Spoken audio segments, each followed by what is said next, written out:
Ladies and gentlemen, please welcome Satya Nadella.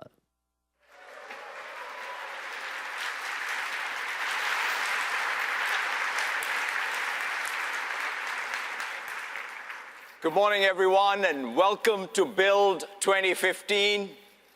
It's exciting to be here at Build and in San Francisco. In fact, I was just recounting, I've been at every developer conference of ours since 1991. In fact, the very first one as a third-party developer, and after that as an employee at Microsoft, and it's just awesome to be here. I know we have a fantastic show lined up for you. We have lots of things to talk about in today's keynote, but at the rest of the conference, lots of things to show you, lots of announcements, many, many new things that I think are going to be very exciting in terms of what you will make of them on day one and what you will do on day two and thereafter.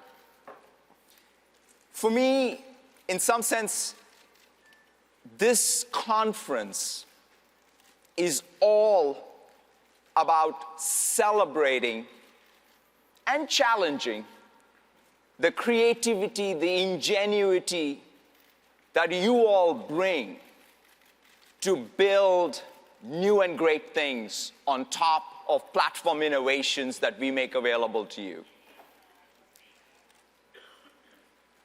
And that phenomena is not new. In fact, it goes back to the very origin of our company. Microsoft was founded by two developers who had a bold ambition to empower other developers to build new and great things. In fact, the tweet you see on the screen is the tweet from Paul Allen on our 40th anniversary. We turned 40 in April, and these are the first lines of code that Bill and Paul wrote. It turns out that Bill wrote the runtime and Paul wrote everything else, and there's this nice comment about we should put better errors. So it started at the very beginning. And when you look at it, that ethos, a lot has changed in the 40 years since. A lot of technologies have come, a lot of technologies have gone. In fact, the very first basic interpreter was written on a PDP-10 with an 8080 emulator that was built so that you could target the Altair microcomputer. And in the 40 years, a lot of devices have come and gone, a lot of technologies have come and gone, as they should. But what has remained constant is that ethos, that core that we are a developer company and a platform company first. It is our mission to empower every person and organization on the planet to achieve more. And when we talk about empowering every person, it starts by empowering every developer on the planet. What you will hear us talk about in this conference, and even in this morning's keynote, is perhaps the broadest lens through which we've viewed developers, development, and platforms. We're going to want developers, from student developers to startups to enterprise developers to ISVs to people writing mobile apps to people venturing into virtual reality and mixed reality. All of these developers to come, exploit, take advantage of the platform innovation that you will see this morning and throughout this conference. We also want to make sure that we build bridges for you. We want you to be able to bring your skills, your technology choices, your languages to our platforms, and then build from there new and great things. That concept or that approach is something that's going to be deeply ingrained in everything we do across all of our platforms. Over the last year, I've had a chance to talk to many developers. throughout the world. I met a couple of student developers who won the Imagine Club last year from Australia. They built this fantastic mobile app that it made it possible for you to be able to detect anemia in children by just using a simple app and taking a selfie. And that app now is changing lives in Africa and other developing parts of the world. I had a chance to meet a middle schooler in the Bronx, a girl who built a robot that could walk the stairs. And in her eyes, I could see that that was just the very beginning of what she is going to do. I had a chance to meet some enterprise developers in Germany working in an industrial equipment manufacturer. And they were fundamentally changing, transforming their business to becoming a software company, a SaaS company. And so I thought that it's perhaps appropriate to kick off Build by talking to one such developer. In fact, he's a musician who had a dream, and he calls himself an accidental developer, but who had a dream to change how music is composed. Please help me welcome David William Hearn. Hi, David. Hi. It's great seeing you. Great to be here. Thanks for coming up. Pleasure. Why don't you tell us a little bit about your dream, your journey so far? Absolutely. So music notation is probably something that a lot of you in this room haven't really thought about before, but it really is the written language of music. It's almost like a coding language of music, actually. In fact, it has some similarities with code. You can even write in C# or F#. F# is probably better for that. Maybe. Up until now, there's been two main ways that you can really write music. Traditionally, using pen and paper, which is very creative, maybe not that convenient sometimes, or the digital way, which is very laborious to input, but very convenient once it's in that form. So I really wanted to make something where you could take the creativity and the convenience and smash them together and create this brand new way of writing music. Amazing. Do you want to show us what you built? Absolutely. Let's have a look. So StaffPad is handwriting recognition for music notation.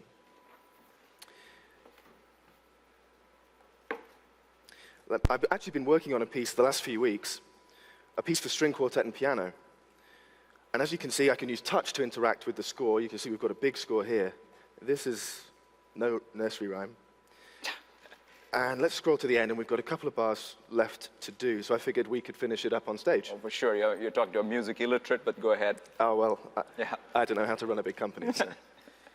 OK, let's just take the pen, and I'm going to start writing in the bar. It's very natural. The idea behind the app was that if you could write music, you should be able to, hey.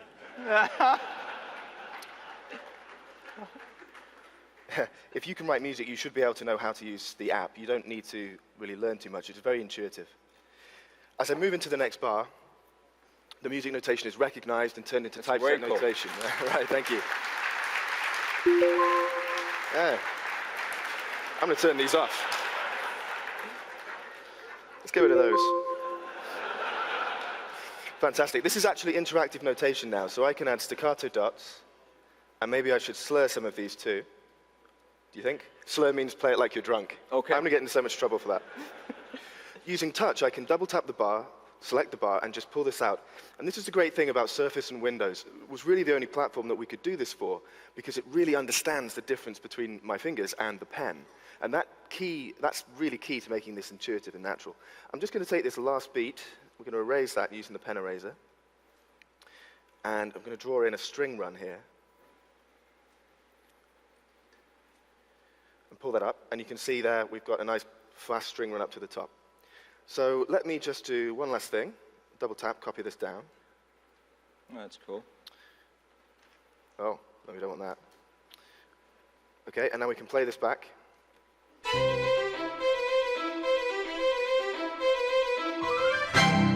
And there you go. We finished the piece. Awesome. Thanks very much.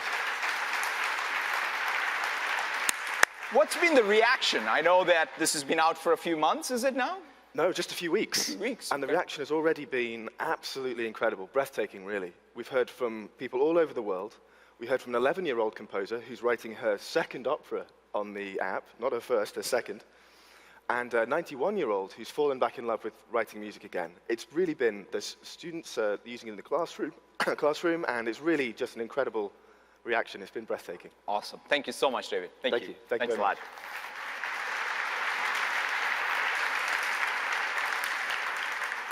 That's what's most striking about today's developers and all of you, which is one person or a small group of people with a dream and a passion can have such huge impact by taking advantage of these platform technologies. Who would have thought that music composition can be changed with touch and ink?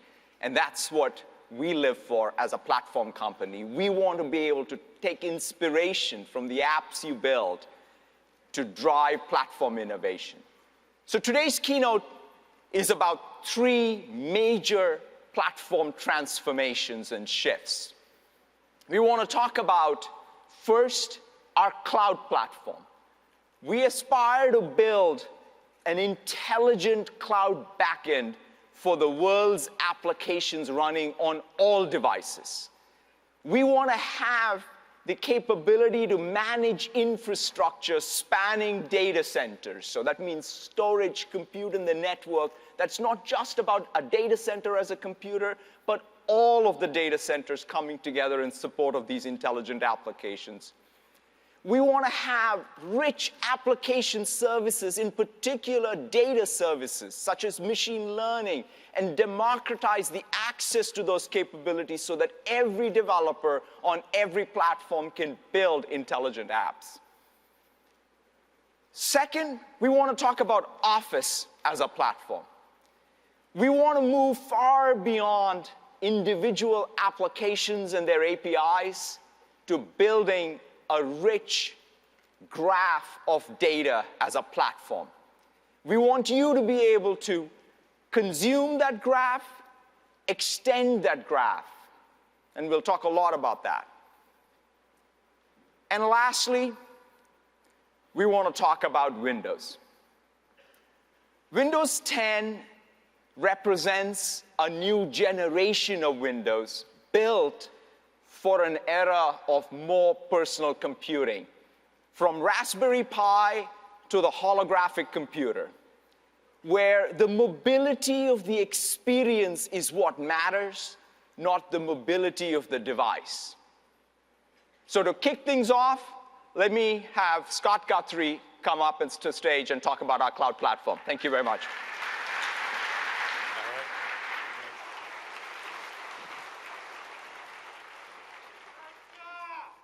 Thank you. Well, good morning, everyone, and welcome to Build. Satya just talked about our 3 core ambitions as a company.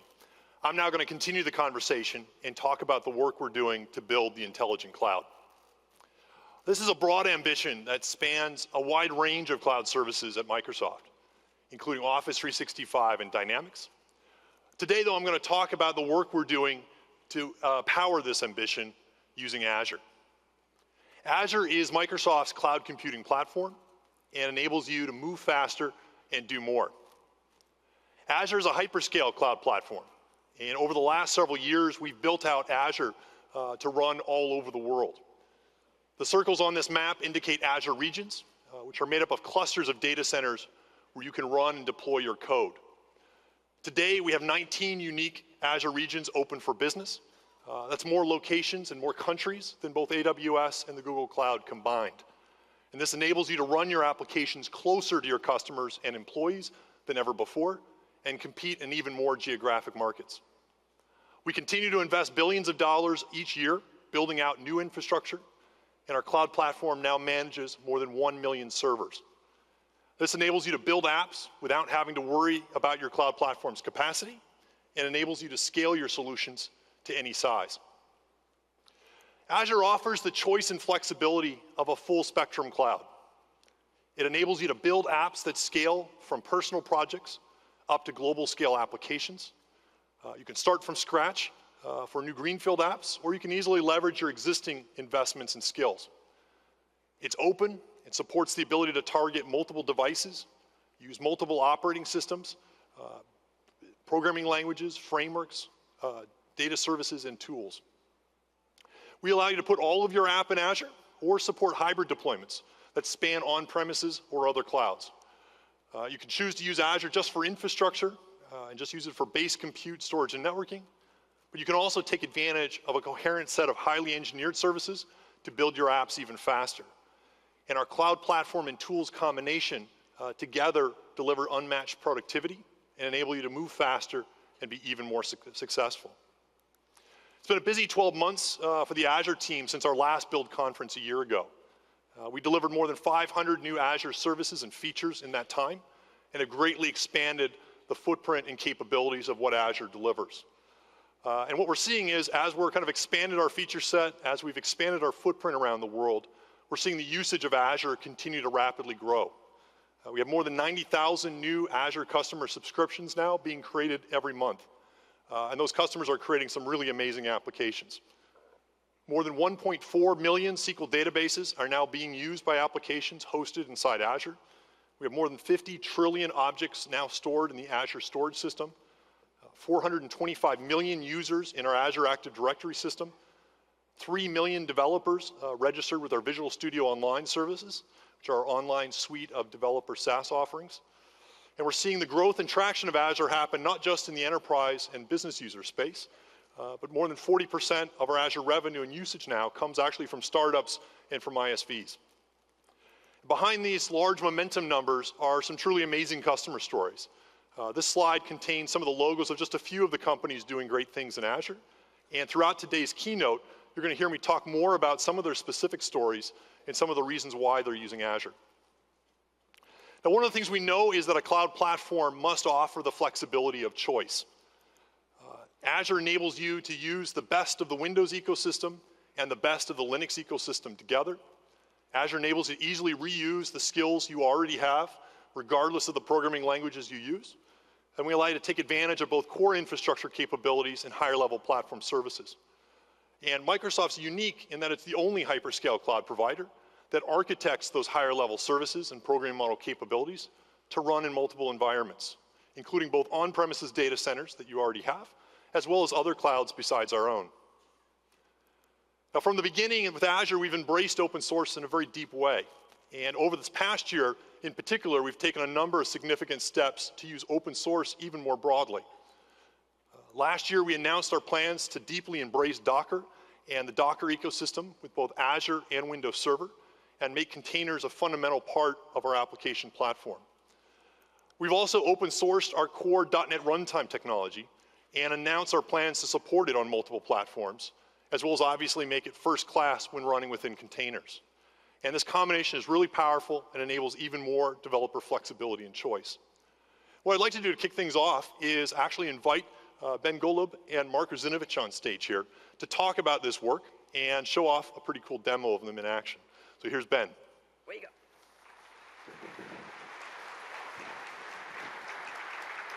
Scott, thanks. Thank you, Scott. So for those of you who are not aware, Docker has just celebrated its second birthday. And so frankly, we're used to thinking of Docker kind of like a human 2-year-old. You know, it occasionally stumbles, occasionally spits up, and keeps those of us who are closest to it up at night. And so it's sort of surprising to be up here on stage at Build.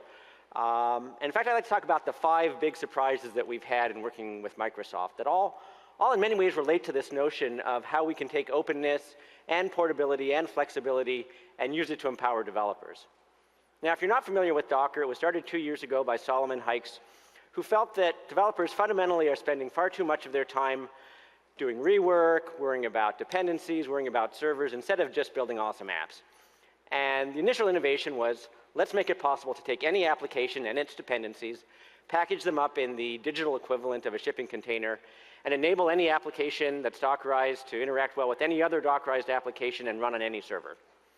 Now, last October, when we went up to meet with Microsoft, we were pretty proud of the fact that we'd gotten that working for Linux. So you could take any Linux application, Dockerize it, and run it on any Linux server. And quite frankly, we thought we'd leave Redmond with an agreement to make Docker for Linux run well on Hyper-V or run well in Azure. But then we had the first of those big 5 surprises. And the first big surprise was that we were not only going to work on Docker for Linux, we were going to work on Docker for Windows. And so we're going to enable the 4 million Docker Linux developers to join all of the millions of Windows developers and make it possible using standard Docker, using open source, to take any Windows application, Dockerize it, and run it on any server. Second great surprise that we had was this was not only about code, it was also about content and collaboration. Now, if you're familiar with Docker, you know we have a service called Docker Hub that has about 120,000 Dockerized apps. Microsoft has not only integrated Docker Hub into all of its developer platforms, but is contributing actively to Docker Hub, not just Dockerized Windows components, but all of these great new open source .NET and .NET for Linux components delivered again as Docker containers through the hub. Third great surprise that we had was that Microsoft embraced the notion of what you need to do to make multi-container apps work. And they embraced the notion that if you want to make multi-container apps truly portable, you have to be open about how you do orchestration as well. And so we're so thrilled that Microsoft has embraced Docker's open orchestration initiatives, Compose, Machine, and Swarm. Fourth great surprise, and yes, there's more. You combine those three things, you're not only going to be able to make great multi-container Windows applications or great multi-container Windows applications, you'll be able to mix and match Windows containers and Linux containers, which means you'll be able to use a Linux backend and a Windows front end or vice versa. Basically choose the best damn tools for the best damn application that you want to build and run it on any server. And the fifth and perhaps greatest surprise that we've had in working with Microsoft is that this has happened quickly. And everything that I've spoken about is either live or working well in the lab right now. And so without further ado, I'd like to bring Mark Rusinovich, CTO of Azure, on board to show you what happens when you combine these great platforms together and, again, empower developers. Thank you. Thanks, man. And Mark, I love the shirt. Thank you. It's a great shirt. Morning, everybody. All right, so what I've got right in front of you here is an ASP.NET 5 application, FabricCam. It's an e-commerce site. It's kind of a standard site, and I'm going to be doing some dev test on it. The first thing I'd like to do is to deploy it to a Docker container running in a Windows Server machine. On this dev test box, I've got a virtual machine running Windows Server with Docker support, Docker container support. And I'm going to take a look at the containers that I've already got running in that virtual machine by executing the Docker PS command, which lists the active containers. You can see that I've got two containers active. One is a Minecraft server, and the other one is a Node.js application, which shows that Docker containers on Windows support many different runtimes and languages that you might be using. Now, what I'm going to do is package up the FabricCam application so that I can also deploy it into a container, and I'm going to use several Docker commands here, one called Docker Build, which will package it up. I'm going to tag the image that's produced with the name FabricCam, so it's easy to remember, and then go ahead and package that. And this is going to be executing a series of steps which take that ASP.NET 5 application, package it up in a Dockerized image, and the next step is to run that container with that image. So I'll type docker run -it to make it interactive, and you'll see why I'm doing this in a second. And, oh, I forgot the Docker command, docker run and FabricCam. Now, the reason that I've had it be interactive is so that we can print out the IP address so I can see the IP address of the website that's going to launch that FabricCam application. If I go back and do a Docker PS at this point, you'll see that that FabricCam image has been launched into a container here. Now, one of the really fun parts about using the Docker client is that if you don't specify a name for your container, it comes up with a random one. So let's go see what names it's come up with. It called this one Tender Ilion. Oh, and look at that. Wow, that's, what are the odds of that coming up like that? So let's go take a look at that website now, which is going to be active. I'll launch IE. The IP address is 1050.0.122, and we're hitting 10.50.1002, and there we go. .NET running in a Windows Server container executed with Docker. But I'm showing you a lot of technologies here some of you might not be familiar with. So just a quick raise of hands. How many people have heard of Linux? Okay, for those people that are watching online, about a third of the audience raised their hands. I'm just kidding. Everybody raised their hands, of course.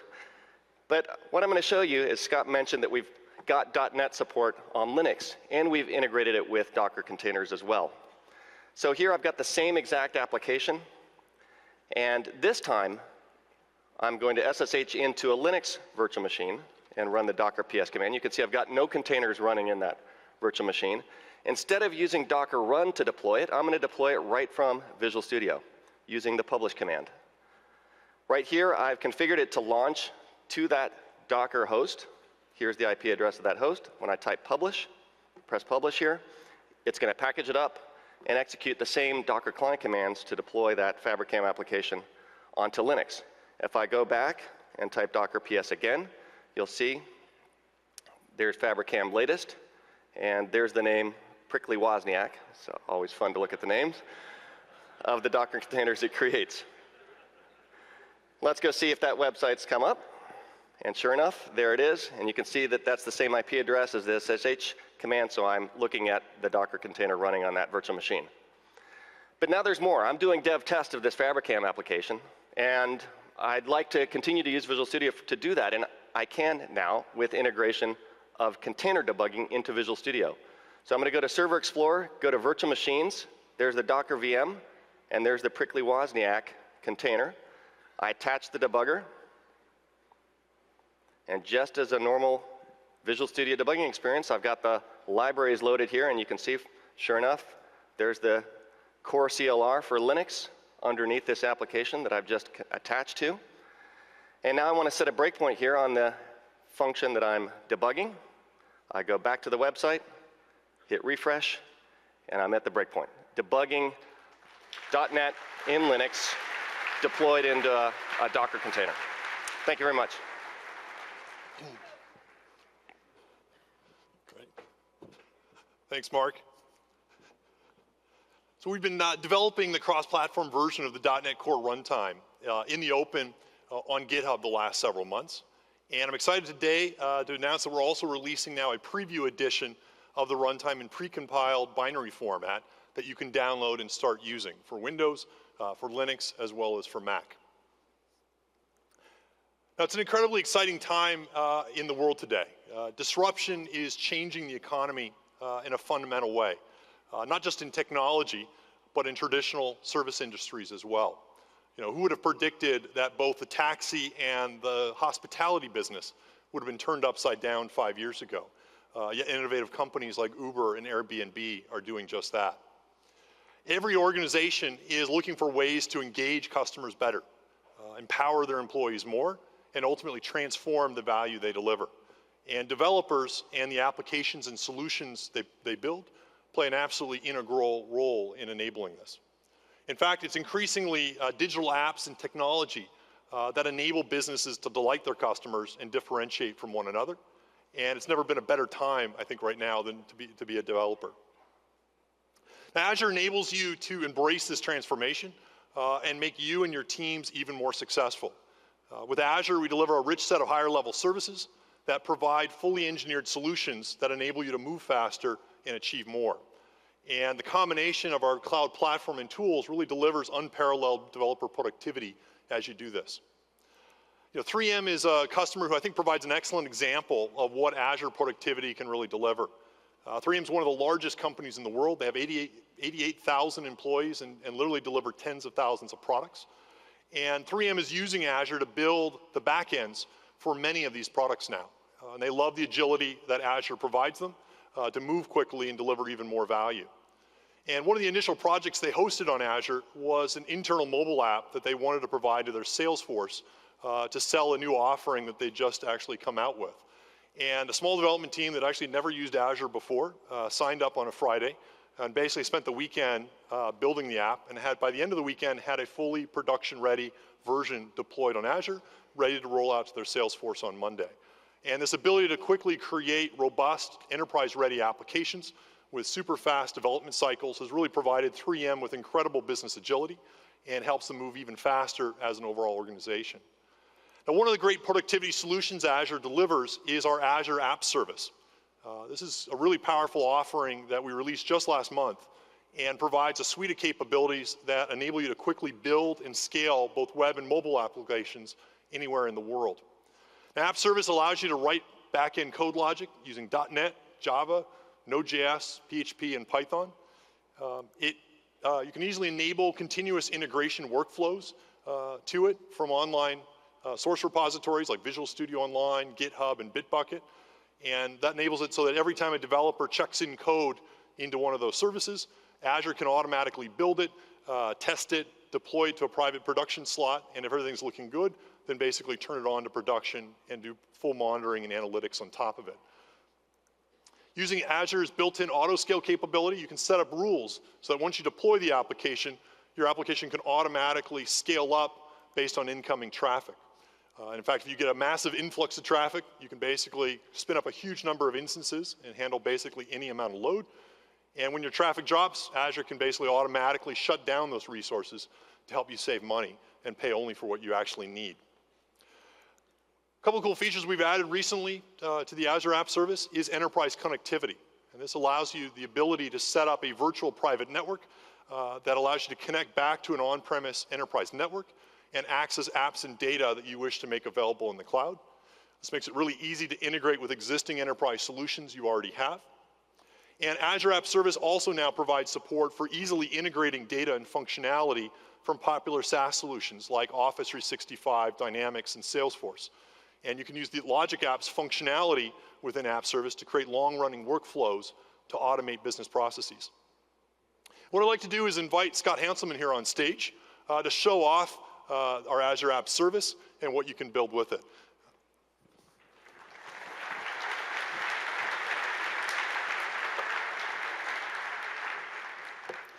Hi, friends.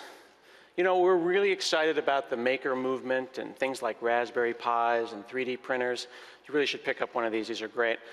And one of the applications that we brought here, the Fabricam application, is a maker space. And they sell things like PrinterBot 3D printers and Netduino Wi-Fis and things like that. But they also offer a service where I can go and upload a 3D print. I've got a 3D object here in 3D Builder that you can go and get up on the Windows Store. So I'm going to upload him into this application that is running in Azure App Service. When we bring him up and then hit upload, this modern application, there we go, you've actually got a little JavaScript 3JS there showing me the model. It's going to tell me where I can pick it up and when, and this is now going to go through a process. It's talking to a back-end order service, the one that we saw. And let's switch over into Visual Studio and see how we built that. Now, this is that ASP.NET 5 application using the .NET Core CLR and using modern techniques that is talking to the back end. This order details back end is running within the context of Azure, and we're using HTML5, CSS3, all the kinds of modern things that you'd expect, and we're actually bringing in Bower and NPM inside of Visual Studio. And because I'm a web developer, I want to use my web development skills to make other applications. So we also have the back end for the administrator. So when someone at the store gets that 3D print, we can click on the order. They've got access to that print. So they're using this application on a surface to talk to the same order API that the website does. We've got built into Visual Studio the tools for Apache Cordova that are also using HTML and JavaScript, and we're reusing some of that JavaScript as well. And I can go and generate mobile applications. I could certainly use C++ or tools like Xamarin. In this case, tools for Apache Cordova have allowed me to create a mobile app so I can go and make purchases from this store and also check on my order. You maybe have seen the Windows emulator that runs on Hyper-V that comes with Visual Studio, but you may not be familiar with the Android emulator. This is an Android emulator that comes with Visual Studio. You have this, and I can go and check on my order from that Android emulator running under Hyper-V at full speed, all part of the Apache Cordova tools that are built in here. It also includes debugging and a really amazing experience for people making mobile applications on any platform. Let's switch over to Visual Studio Online and see how we're managing this code. Now, in this case, our team is working on a Git repository that's running in Visual Studio Online. You can see John Galloway is making some changes here. But not only are we doing source control within VSO, but we're also managing our backlog. So we can keep track of what's working and what's not working in this Kanban board. We've got full support for work items. But more interestingly to me is that workflow that the team is going through. We've got the build running in Visual Studio Online as well. So this ASP.NET 5 .NET Core CLR application is building in VSO and then deploying out to the applications in Azure App Service automatically.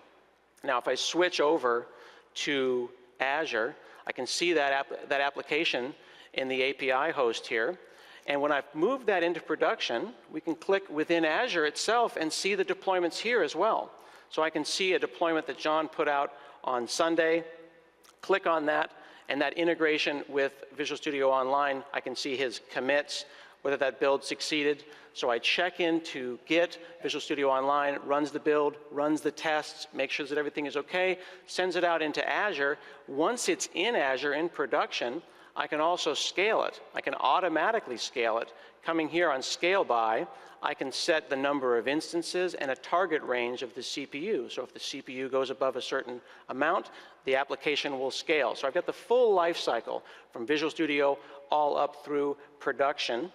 And now this application in production scaling, I'm going to want to get insights into what's going on. Now you would expect to have great web insights. We've got application insights showing us all sorts of details. We have dependency tracking all the way down to a single line of code. So from Visual Studio and Azure, you've got the best DevOps that allow teams to create both web and mobile apps. But with our recent integration of Hockey App, I've got the same deep insights for mobile applications. So inside, integrated into Azure, you can see here the mobile app, crashes, events, sessions by country. I can go all the way down to a single line of code. And here's actually the iOS version of this application.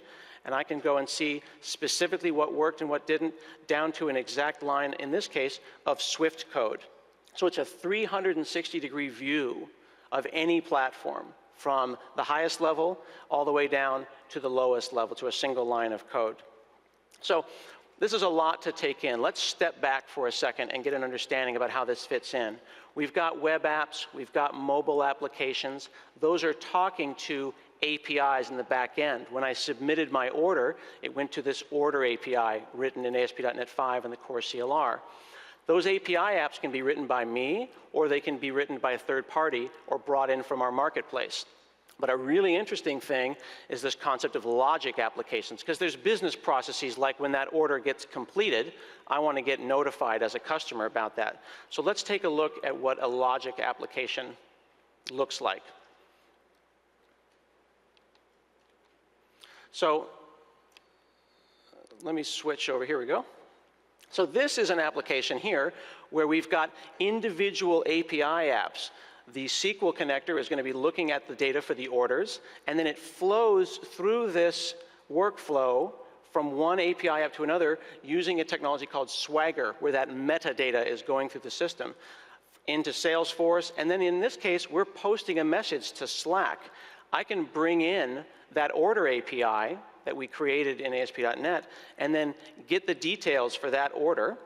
You see that that actually got populated using that Swagger details.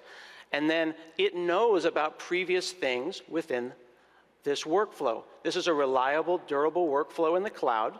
And now I can click on Twilio and bring in the Twilio connector and then send a message to let me know when this order is completed. So here I can access any aspects of what is flowing through the system. In this case, I'll look at the phone number, and we will have the from number, the to number, and then under text here, we're going to have hi, person, Salesforce, first name, your order is ready. This is the kind of common business process that you don't necessarily want to write in code because it changes a lot. And this is all happening in the cloud in this business orchestration service called Logic Apps. And you can integrate this with any existing application running on any language, not just .NET, Node, Python, anything that can create a Swagger application can do this.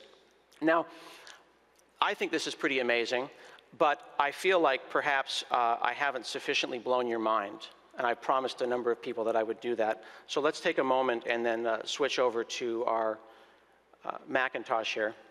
Now on this Mac, you can see that I can load up Visual Studio Online, I can manage my code, and write my cross-platform .NET applications.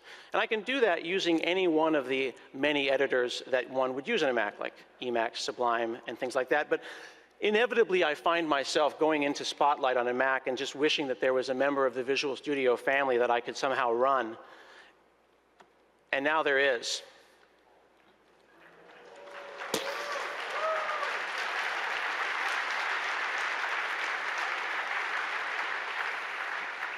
I'm really, really happy to announce that Visual Studio Code, this is a code-optimized development tool that runs natively on Windows, Mac, and Linux. It supports dozens of languages out of the box. It's a great application for all kinds of things that you're going to do that are code-focused. But it's not just a simple editor. It has deep insights into what's going on. This is the same Fabricam order details application. Here is a code peek. I can see the references. I'll go into order details. From here, I can hover over individual objects, get information about them, and help. And I get real IntelliSense, not just autocomplete. In this case, powered by the open source tools of Roslyn and OmniSharp. So this is pretty freaking amazing. I can also do things like this. We'll bring in a little refactoring here, make a change, save this, and I've got Git and diffs, and I can push it to Visual Studio Online, where it will then run through the process, be built, tested, deployed, and scaled to Azure, which is pretty fantastic. Visual Studio Code, but this is still not really blowing my mind. I feel I could do even better. So why don't we take a moment and switch over to Ubuntu.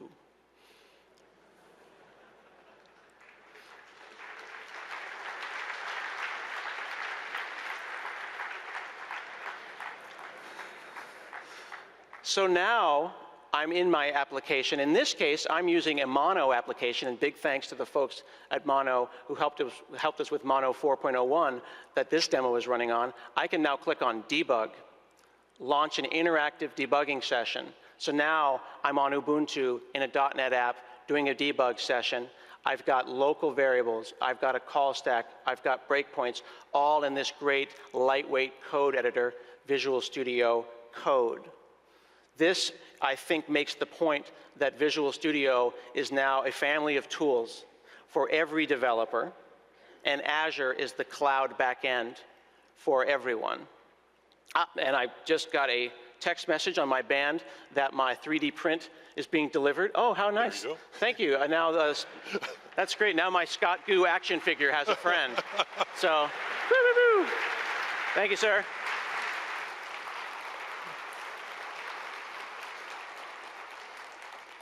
Well, thanks, Scott. That was a kind of a great example of the type of end-to-end productivity that the combination of Azure and our Visual Studio family now provides. You can see, as Scott mentioned, really a 360-degree view from coding to deployment to testing to source control management to running and scaling your application. It does it all. You also, from the chairs, saw our newest addition to the Visual Studio family, which is Visual Studio Code. Visual Studio Code is a code-optimized editing environment. It's small, fast, and provides both code IntelliSense and debugging support.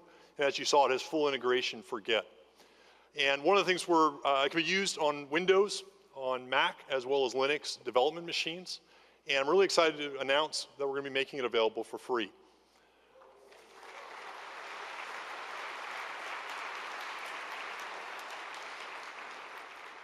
And even better, we're pleased to announce that later today, the first download of it will be available on all those platforms for you to start using.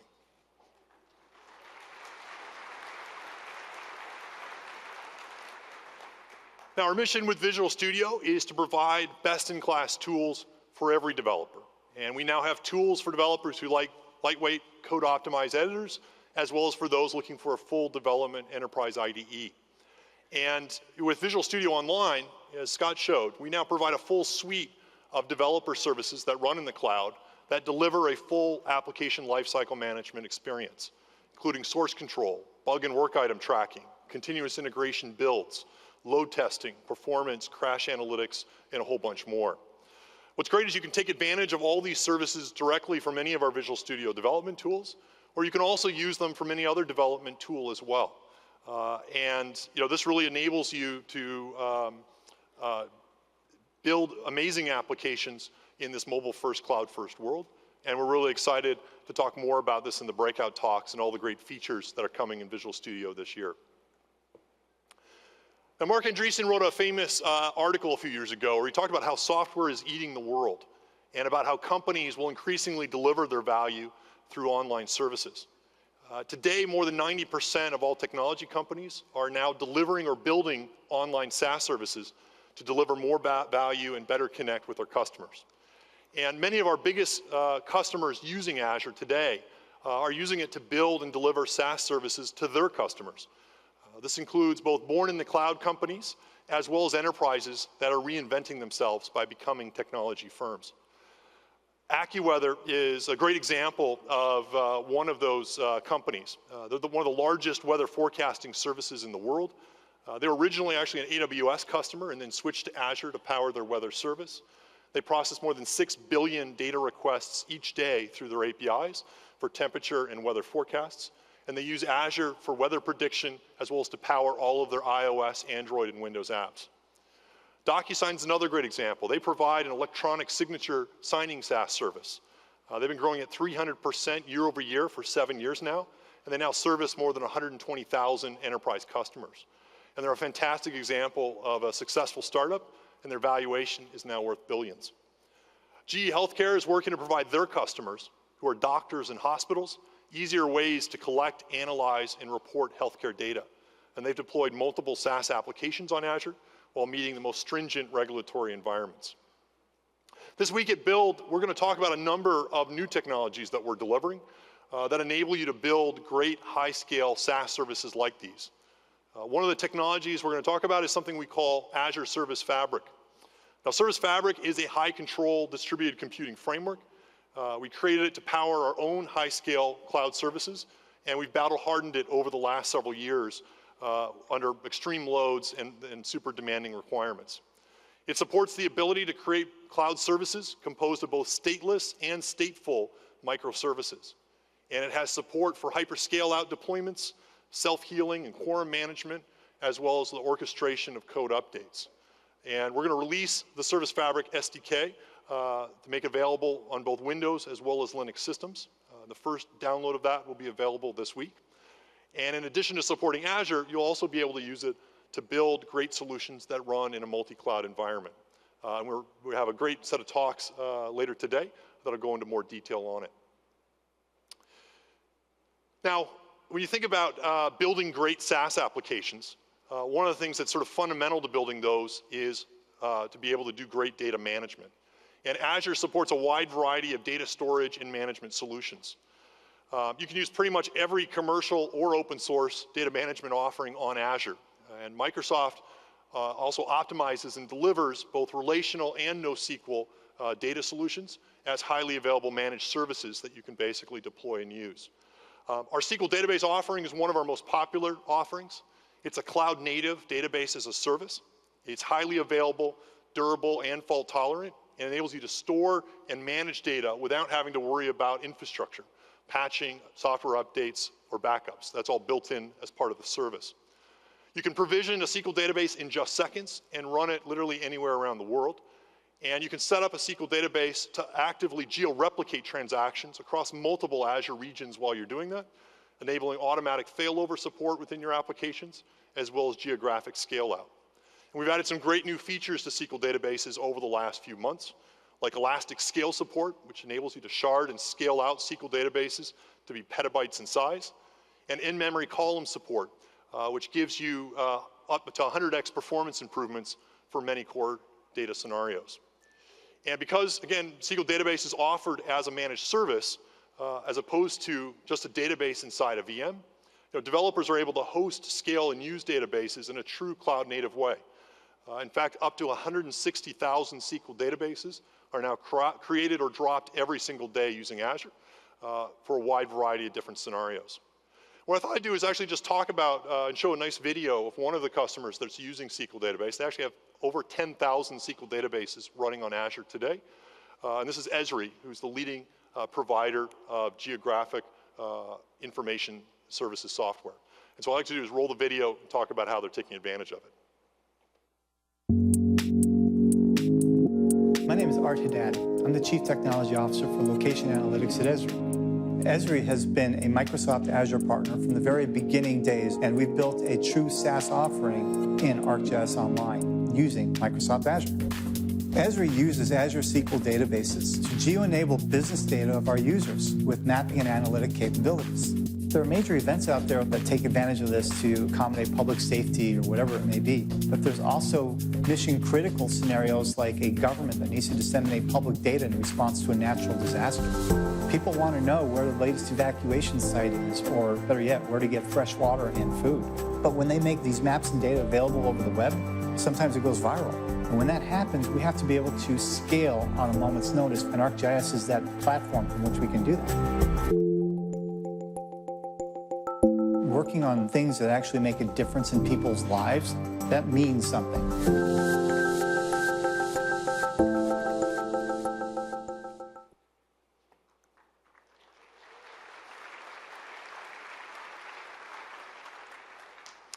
I'm excited to announce today a number of great new enhancements to our SQL database service that you can start using immediately.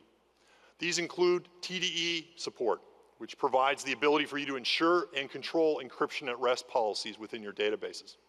Full text search support, which enables you to run text queries against your data.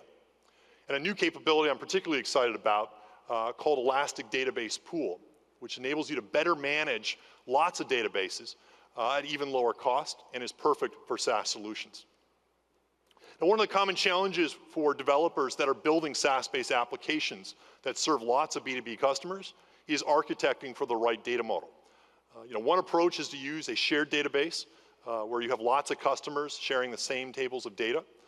This is good from a resource cost perspective, but it introduces high operational complexity into your application. Now, another approach that many SaaS apps use is to maintain a separate database per B2B customer. This provides great data isolation, and ensures that no two companies' data is ever stored in the same database. But in the past, it's typically been more expensive since each database uses a separate set of resources. Today, we're really excited to introduce our new Elastic Database Pool support, which gives you the best of both worlds. Elastic Database Pool enables you to maintain completely isolated databases for each of your B2B customers, but then allows you to aggregate all of the resources necessary to run those resources or databases into a common resource pool. And this allows you to smooth out the peaks and dips of different databases within your SaaS app and allows you to end up using far fewer resources to run your application. And the end result is that it saves you lots of money while also improving the overall operational complexity of running your SaaS solution. What I'd like to do is invite Laura on stage to show this off in action. Thank you. Hi.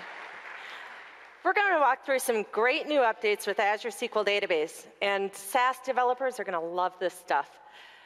As Scott just talked about, you can let Azure dynamically manage your database resources using an elastic database pool. And the best part is, this could also save you money.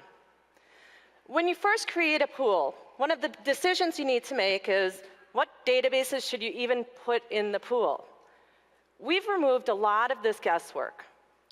We're using machine learning behind the scenes to produce a list of recommended databases to go into a pool. We're going to take that list of databases and we'll just add them. We want these databases to dynamically use a pool of resources. So we have these visualizations that help us properly size what that pool should look like based on the databases that we've selected. But what's also very important is that you can specify the minimum and maximum performance characteristics of all of your databases. And basically what this means is any database can have a spike in performance, but they're not going to end up being a noisy neighbor to any of the other databases in the pool. Now you don't have to worry about what size you're going to give your database. It's S0, S3, S1. Just let Azure dynamically figure that out for you. You're going to have the best cost for your company, and you get the best application performance for your customers. Let's go through some developer stuff. We have this report, and this is a report for the Fabricam company, and it allows franchise owners to see how their stores are performing. The really cool thing about this report is that it's aggregating live data from all of the databases in our pool. We had 30 databases. And it's using a single connection string and a single query. In a few weeks, we're going to deliver, in preview, Elastic Database Query. And creating a report with a single connection string against a group of databases will be as simple as a select star. And finally, how do you manage updates and changes when you're in the SaaS world? You have tens, hundreds, thousands of databases. How do you make updates to all of those databases? For example, with our world, we may want to restrict the rows of data so that each franchise owner only sees the data for the stores that they own. Well, Azure SQL Database delivered row-level security some time ago. We want to implement that, but that's going to require a change to all of our databases. To make any database change, any schema change, maybe you want to do a maintenance update, we'll use the new Elastic Database job. We'll take our standard T-SQL that we know and love, and we're going to just submit this, click correctly, submit this as a job to our pool. We'll call this RLS for row-level security. So once I click run, my work is done. I let Azure do all the rest of the work. I don't have to write my custom script that loops through all the databases. I don't have to manage retry logic. I don't have to think about how I'm going to scale this to tens and hundreds and thousands of databases. Azure takes care of all of that for me. I can use this for maintenance jobs, like rebuilding indexes. I can use this for other standard statistics updates or just one-time updates, any kind of update like that. And after this completes running, we can see it's already almost complete against all of our databases. And if we just give it a second and we refresh our report, hopefully Martina only sees the rows of data for the stores that she owns. So now you've got these fantastic new tools that will help really build robust SaaS applications using Azure SQL Database. Thank you.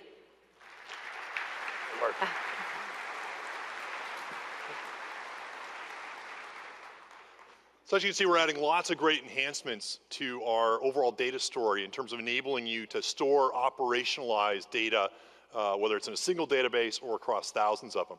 I want to switch gears now and talk also now about how you can use analytics on top of that data. We're in a unique world right now in terms of the expectations people have around intelligent apps. And companies that embrace analytics will be much more competitive in this disrupted economy than those who don't. Your data, combined with analytics, enables you to answer business-critical questions and build much better apps.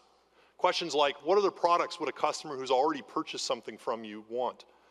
What's the likelihood of a customer of yours churning? What are the warning signs you should watch out for before they do so? What is the price elasticity of your products and services? How do you optimize for that? Do you have sufficient product availability for the upcoming holiday or for a special promotion?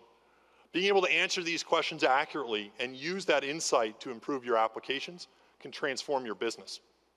Now, in the past, answering questions like this was painful. Data warehouses took months to set up, and integrating analytic systems was hard. With Azure, we now provide a suite of highly engineered analytic services that make answering these types of questions easy.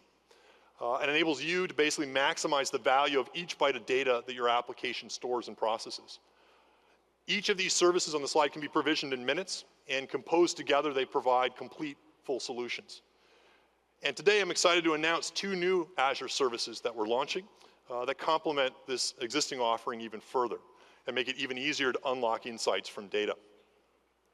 Our new SQL database service makes it easy for anyone to set up a data warehouse to aggregate and store data in just minutes. You can elastically scale the SQL Data Warehouse service to store petabytes of data and independently scale compute to match whatever resources you need to process it. Our data warehouse offering makes it easy to interactively query and visualize all of the data stored within it, as well as operationalize machine learning on top of it. And I'd like to do is show a quick video of it in action.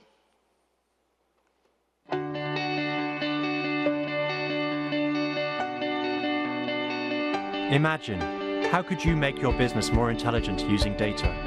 Where do the digital customers using your services come from? How can you engage them better and improve customer churn? How would discounts affect your inventory and margins? Imagine if you could use data to analyze these questions and intelligently predict outcomes. But each question could take hours, maybe even days, requiring more servers than you have in any on-premise data center. But now, you can use Azure to add unlimited compute power to your questions. Introducing SQL Data Warehouse.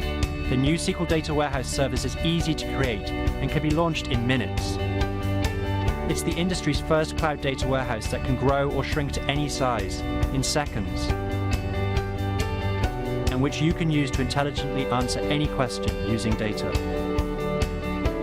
You can easily import data from any data source with automated data pipelines from Hadoop, NoSQL, and SQL databases, IoT, as well as on-premise applications and systems. Then you can easily create reports against it, as well as visualize it. Simply connect Microsoft Power BI to a SQL data warehouse in just seconds. It also unlocks the ability to easily use predictive analytics. Azure Machine Learning can now use petabyte-scale data with applications written in R and Python to analyze customer product recommendations or assess customer churn risk. You can expose machine learning APIs that your apps can call to more intelligently interact with your customers.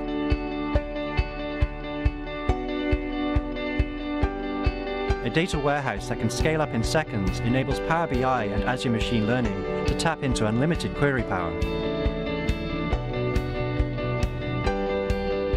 So you can visualize and explore unlimited scenarios. The power to use data to build intelligent apps has never been greater.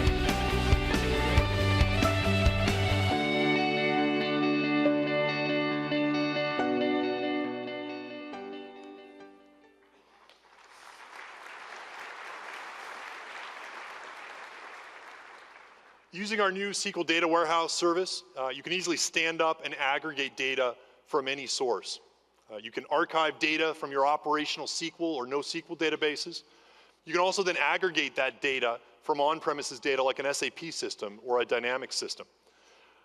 You can also easily aggregate data from a Hadoop cluster and be able to import any type of data from that. Now, once your data is in the data warehouse, you can then easily visualize and interact with it using our new Power BI service. This provides a rich way that you can visualize your data and ask questions of it. You can also run reports against it, as well as stand up and use machine learning to create predictive models on top of that data. Now, one of the things that makes our machine learning service so powerful is that once you create a predictive model with it, you can then expose it as an API that your apps can now call and use. And this basically means the more data you get, the smarter your apps get, and creates a virtuous cycle that really allows you to build some truly amazing systems.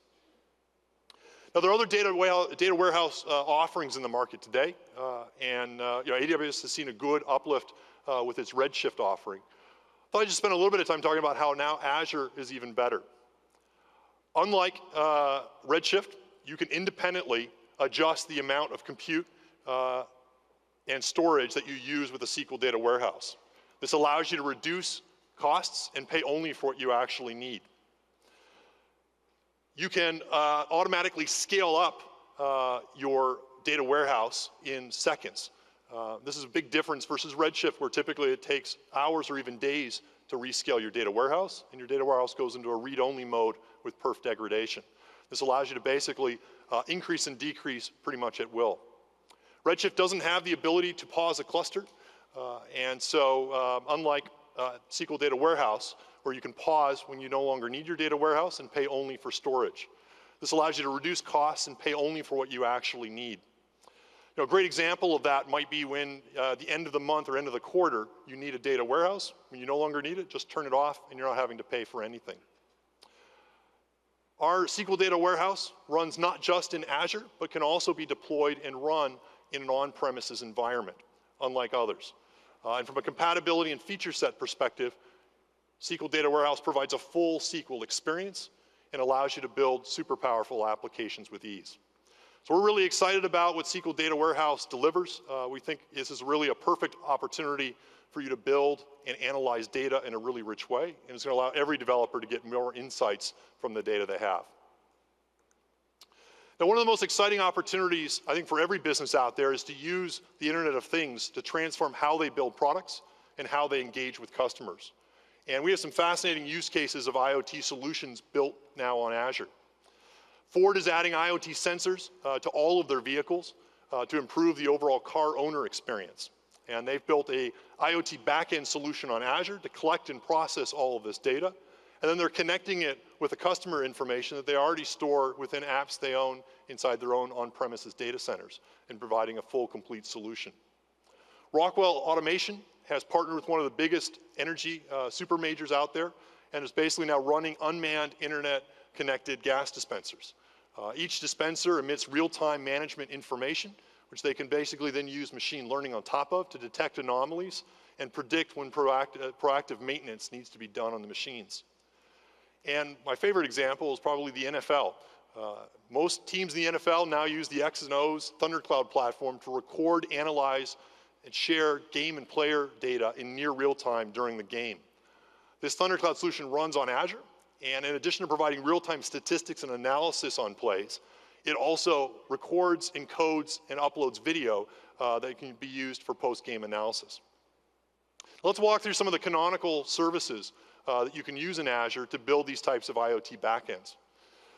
Using the Azure Event Hub service, which we released just last fall, you can now ingest and process tens of millions of IoT messages per second. You can use the Azure Stream Analytics service, which we made generally available this month, to perform near real-time analytics on top of these IoT messages. And you can operationalize it using a combination of Power BI to create rich data visualization dashboards of the stream data. And you can optionally now store the raw data, or more commonly a subset of that data, inside any of these databases that we run inside Azure. And you can now store the raw data within our new data lake service that we're making available and announcing this week. Now, this new data lake service that we're announcing today is really a revolutionary way to store and process data. We've built the new data lake service using more than a decade of real-world learnings, managing exabytes of data for our own Microsoft services. And the data lake service enables you to store literally an infinite amount of data. You can create accounts that store exabytes of content with individual files that are up to a petabyte in size. And this infinite capacity allows you to keep data in its original form, whether it's IoT data, log files, or any other non-relational structure. You can then run high throughput, low latency analytic jobs to analyze and process this data at any scale. You don't have to worry about setting up or managing your own clusters to do this. Instead, you can focus on the task at hand that you want to get accomplished, and the service will automatically scale out for you and apply the appropriate resources to get it done. And the service provides built-in enterprise-grade security support, enabling you to securely lock down, control, and access to any data that you store within it. Now, one of the great things about the data lake service is that it exposes data using the standard Hadoop HDFS API. And this enables you to actually leverage any analytic software already out there that supports HDFS. This allows you, for example, to run standard Hadoop jobs and Hadoop workloads on top of anything stored inside the data lake. You can take advantage of and write R applications using our new Revolution R distribution and be able to now have those scale out and query against literally exabytes of content. You can also stand up and use VM-hosted Cloudera as well as Hortonworks clusters to access and run analytics stored inside the data lake as well. This gives you maximum flexibility and enables you to derive even more insight from the data that you ultimately store. So Azure now has, we think, the richest analytic capabilities of any cloud and enables you to build intelligent apps that are highly differentiated for your customers. And this morning I've talked about some of the types of applications you can do with that, that you can use to drive your business, disrupt businesses, or grow profits. This technology, though, can also be used to really change the world in non-business ways as well. And one of the things I'd like to do is invite on stage a customer of Azure who's doing just that, and that's Just Giving, who basically optimize philanthropic giving campaigns and help funnel money into good causes. And what I'd like to do is invite Mike Bagumby on stage to talk about what they do and how they're doing it with Azure. Thank you, Scott.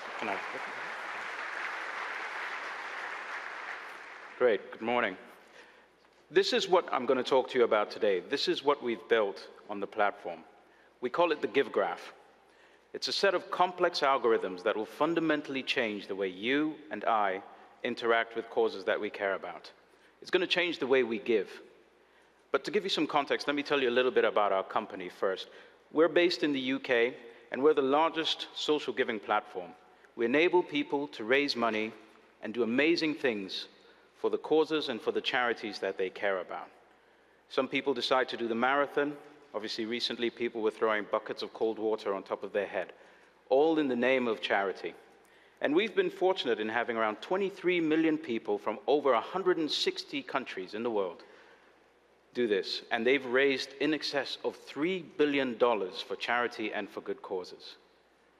And this has taken us a lot closer to our goal, which is to ensure that every great cause gets the funding that it requires. Now, we live in a world where we have billions of people who have that natural desire to give. And if everyone did that, we would eradicate poverty. We would put cancer out of business. Now, our team had the task of trying to understand why that isn't happening, using analytics, using machine learning, and getting a real understanding as to how we think and how we make that decision to give. And our analytics has identified 3 key things that our product needed to use data for.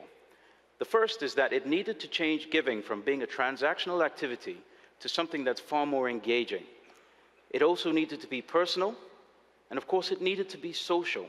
After all, we've solved some of the biggest problems as the human species by connecting with each other and collaborating.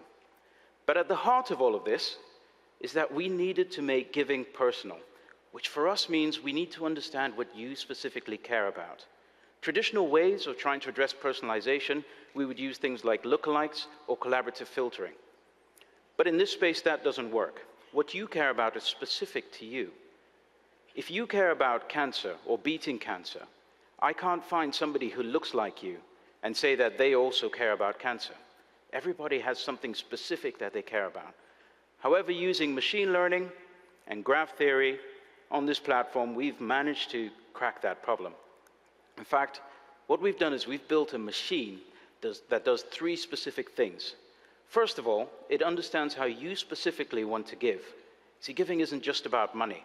It understands whether you want to give time or whether you want to give effort.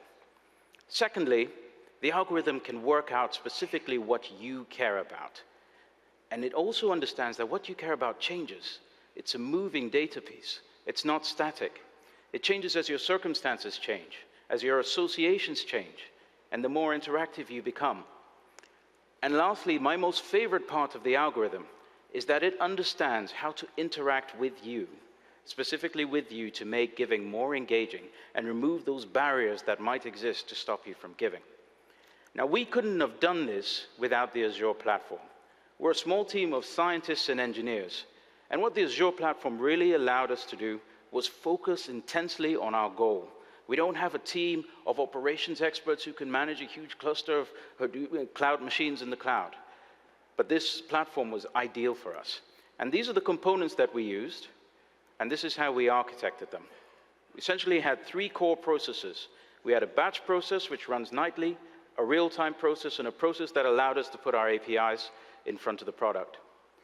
And the batch process is the backbone for everything that we do. And at the center of it is HD Insight. This is where we do all of our large calculations. This is where we build the Give Graph that I showed you earlier.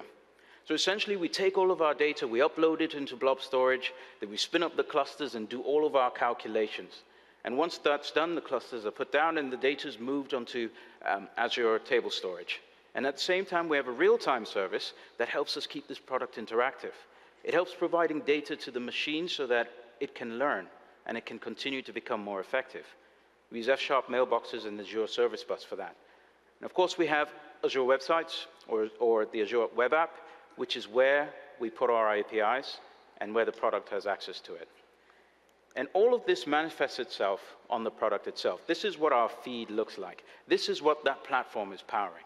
And what's exciting is that this is where we are seeing giving move from a transactional activity to a more engaging one. We're seeing people be far more interactive and far more social, connecting, collaborating about the causes that they care about, the charities that are important to them. And as I conclude, I can't emphasize enough how much of an impact this is going to have. And we're really in a fantastic position because this platform has allowed us to focus exclusively on our goal to ensure that every great cause gets the funding that it requires. Thank you. Thanks, Mike. Cheers. The opportunity to build applications that can change the world has never been greater. Each of you now has access to cloud resources that were unimaginable just a few years ago. There's never been a better time to be a developer, and I'm really looking forward to seeing what you build. Thank you very much.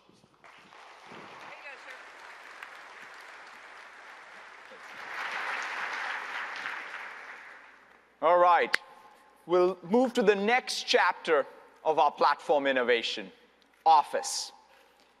There are three core concepts in the transformation of Office to a platform. The first one is about the user experience.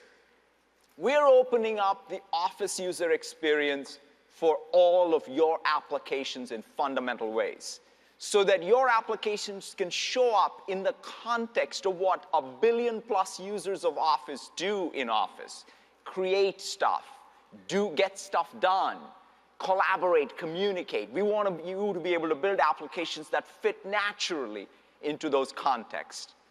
Second, we want to go beyond single applications, their APIs and data silos, to a semantically rich graph of data that is available for you to be able to consume as well as extend. And third, we want to have the capability to reason over that rich graph and add intelligence into your applications, so that not only does it drive new features, but more importantly, drives engagement in your applications.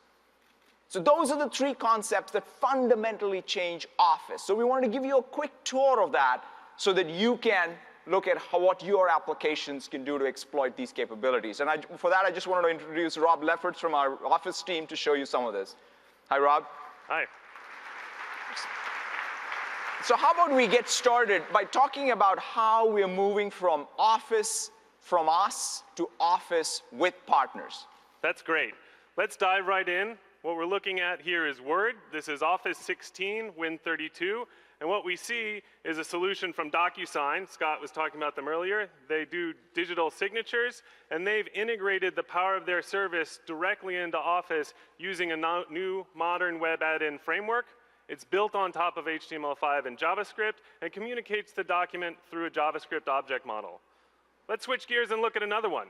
This is an add-in that we're building partnering with SAP that makes it easy for me while I'm building a spreadsheet like my product inventory information to pull information directly from SAP. This is built on top of SAP for Gateway for Microsoft. One of the great things about the new add-in framework is that it works across platforms. So let's switch over to the browser, and in Excel Online, I get to see the same spreadsheet with the same great add-in experience running in both places. It's the same add-on that goes everywhere Office goes. That's exactly right. And in fact, let's take a look at Excel for the iPad. And what we see is exactly what you want to have, the same solution hosted in Excel for the iPad, showing the same add-in running for SAP. And this will be released in upcoming months. But let me just show you how I could use that. To connect to SAP, I'll click connect and it does exactly what you want, which is connect to my on-prem SAP server, pull the content out, and deliver it directly inside of my spreadsheet running on the iPad. Cool. Let's talk about something very different. Let's talk about making a presentation. And when I'm doing this, I of course want a constant source of high quality professional photographs that I can integrate into my slide deck. PicHitMe is a relatively new company that is building just such a service and has provided an add-in here that lets me search through the photos in those service and paste them directly within PowerPoint. And one of the key things about this add-in model is that it's a roadmap for how we're going to do add-ins going forward. So let's take a look at the newest member of the Office family, Sway. This is a tool for interactive storytelling that runs great on the web and renders beautifully mobily. And we've integrated a set of services that make it easy for me to pull in content. We've integrated with PicHit, and we will be delivering in upcoming months, live services. We will be delivering in upcoming months the exact same framework and add-in model that runs across all of the endpoints for Office. That's Word, Excel, PowerPoint, and Outlook. But let's take a look at people working in Outlook, professional users, handling and managing all their email, dealing with a great deal of information. They want to stay up to date on who are all these people that we're talking to. And what we're showing here is an add-in from LinkedIn that makes it easy for me to do that. It pulls the users off the 2NCC line. It shows them to me directly in the context of my email, so I don't have to leave the flow of how I'm doing my work. Salesforce has built a very similar thing that pulls from the 2NCC line, but also looks up the companies that are showing up on the mail thread. So I get to see the people and connect to them in Salesforce, but I can see the accounts, and I can drill right into the opportunities and take action from here within Outlook without leaving the flow of my work. And it's been great to be working with the Salesforce team because they've really exploited all of the extensions we have across the entire surface area of Office, be it in Excel or in Outlook or in other areas, and built the business process right into the collaboration and communications infrastructure. And that's fantastic to see. Absolutely. Outlook is not just about mail. Outlook is also about my appointments and my calendaring. And it has all that information in a structured way. But one of the important things for me is not just being at the meeting, but getting there on time. We're partnering with Uber to build a solution that does exactly this. So here's an add-in that Uber has built that I can set an Uber ride reminder to show up ahead of time and make sure that I get to where I need to go. As we switch over here to the iPhone, what I actually see is I've got a reminder from Uber saying slide to get a ride. So I'll go ahead and do that. It brings up Uber, and it sets my pickup location. The cool thing is that it got my destination because that lived in Outlook. So right. Outlook knew where I needed to be, and now Uber knows where I need to go. Now that's great. So that shows you how applications that you build show up throughout Office. They extend beyond any single application. Now let's talk a little bit about this graph. How are we building the graph and exposing the graph to developers? Yeah. Let's actually pop it open and take a look at exactly what it looks like. So this week at Build, we are announcing a preview of the unified API endpoint for Office 365 APIs. This builds on top of the file, mail, calendar workloads that we delivered last fall. And what it does is make it easy for developers to get to this data in a unified, consistent way. So we're just popping open a little API Explorer tool that can show us what do some of those request and response patterns look like. So what will you as a developer have to do in order to get access to this rich data? What you can see is the URLs are pretty simple. graph.microsoft.com, version number, and the tenant that I am connecting to. And this will make it easy for me, in this example, to query Active Directory to get a list of users. I'm querying from users for a particular department, in this case operations, and what I get back is exactly what you would expect. Clean, well-formatted, easy to understand JSON. Every developer in the room has a whole toolkit that can parse this and use it to build great solutions. But the point is that this is actually a graph, and so I can go from an individual user to drill into their files. All I have to do to get to the files from OneDrive for Business is stick /files on the end of the URL, and from there I see data documents coming back from OneDrive. These are just the files that the logged in user has permission to see. And that's the powerful concept, which is you no longer are going to different applications for different data. You're not going to Active Directory for users and groups, and then to OneDrive for files, but you're able to traverse the entirety of the graph with these APIs. Exactly right. In fact, speaking of groups, let's pull up another example. Office 365 has a new concept for a unified modern group that brings together the people and the documents and conversations and calendar that they're having, and we're exposing that through the unified API. So I can query the Active Directory for groups, and I can navigate through them to find files that belong to those groups. So here we actually see stick on a /files, and it brings up the files associated with that group, again trimmed for the logged in user.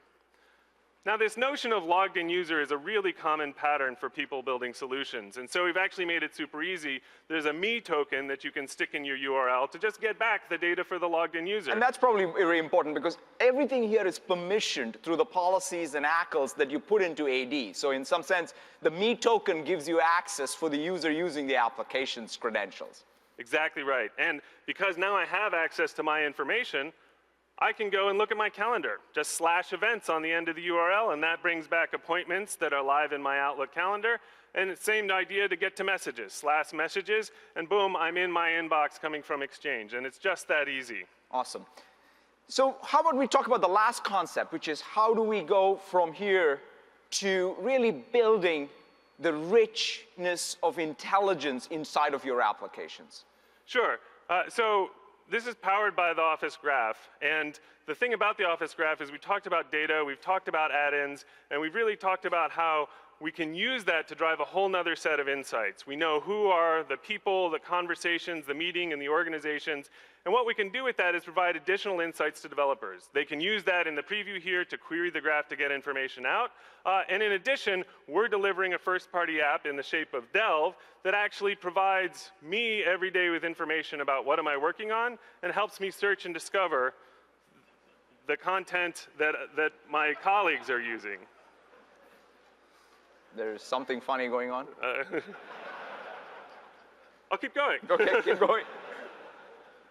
Okay, so here I am looking at Delve, and what I see is exactly what you'd expect, some cards and contact that'll help me stay up to date on what my colleagues are doing.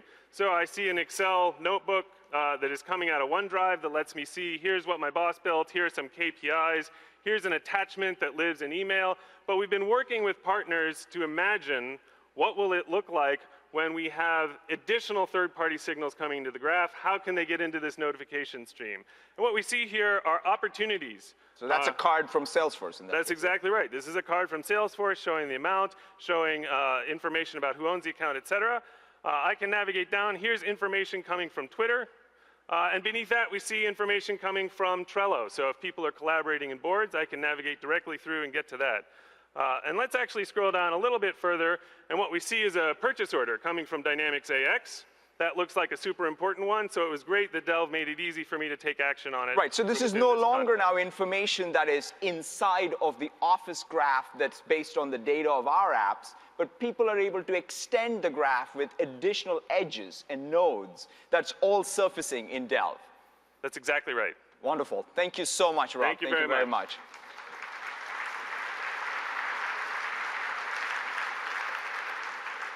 That gives you a flavor for how Office is fundamentally changing. In fact, there's one other SDK that we are launching in addition to the Office graph, which is the Web SDK for Skype, where the presence information, where the ability to embed inside of your applications video chat and messaging is now possible. So you can build a web app, a mobile app, using Skype presence information and Skype embedded inside of your apps.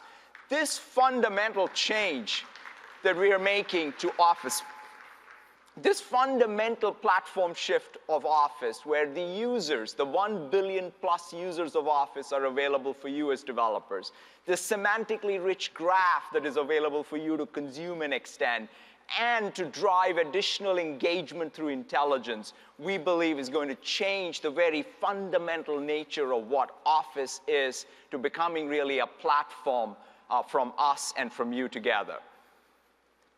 I know you all waited very patiently to hear about Windows. And it's now time to talk about Windows.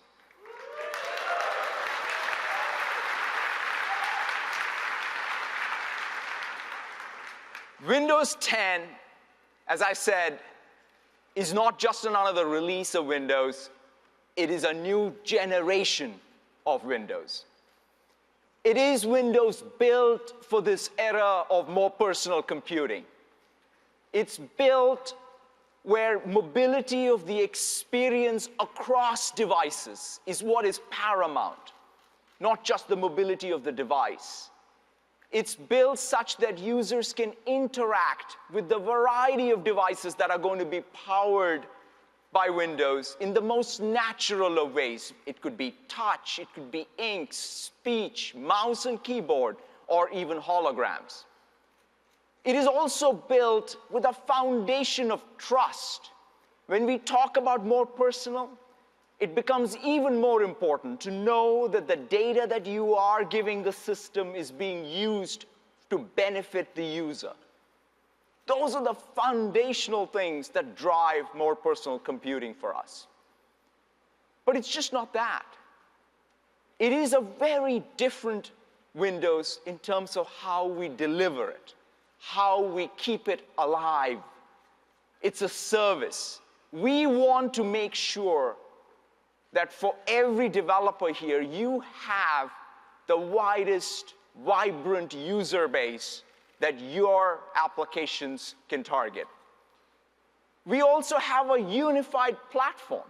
Everything from Raspberry Pi to the holographic computer is one developer platform. That means your skills apply across all of the places Windows runs. And lastly, it's one unified store. That means the economic return for what you do on Windows spans the entire install base and the growing device family of Windows. And so I'm really excited about where we are in this journey, but I am most excited about what we together are going to do in the coming year with Windows 10. Let's roll the video.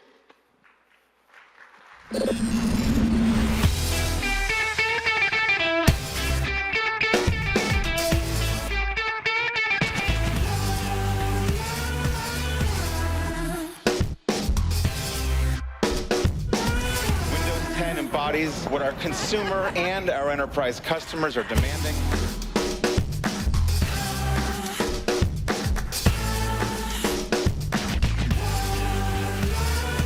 We'll be making available a free upgrade. Cortana, we're excited to welcome you to the PC.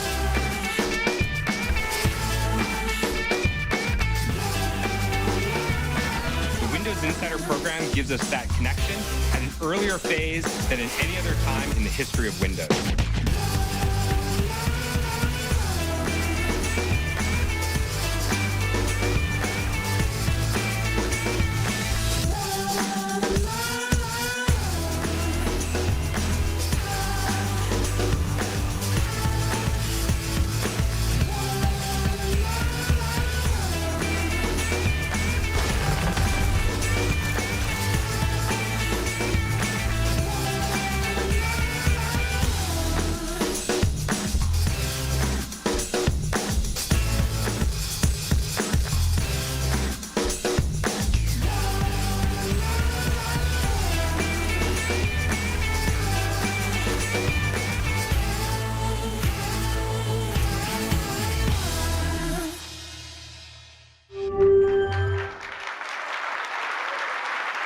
Hello, developers.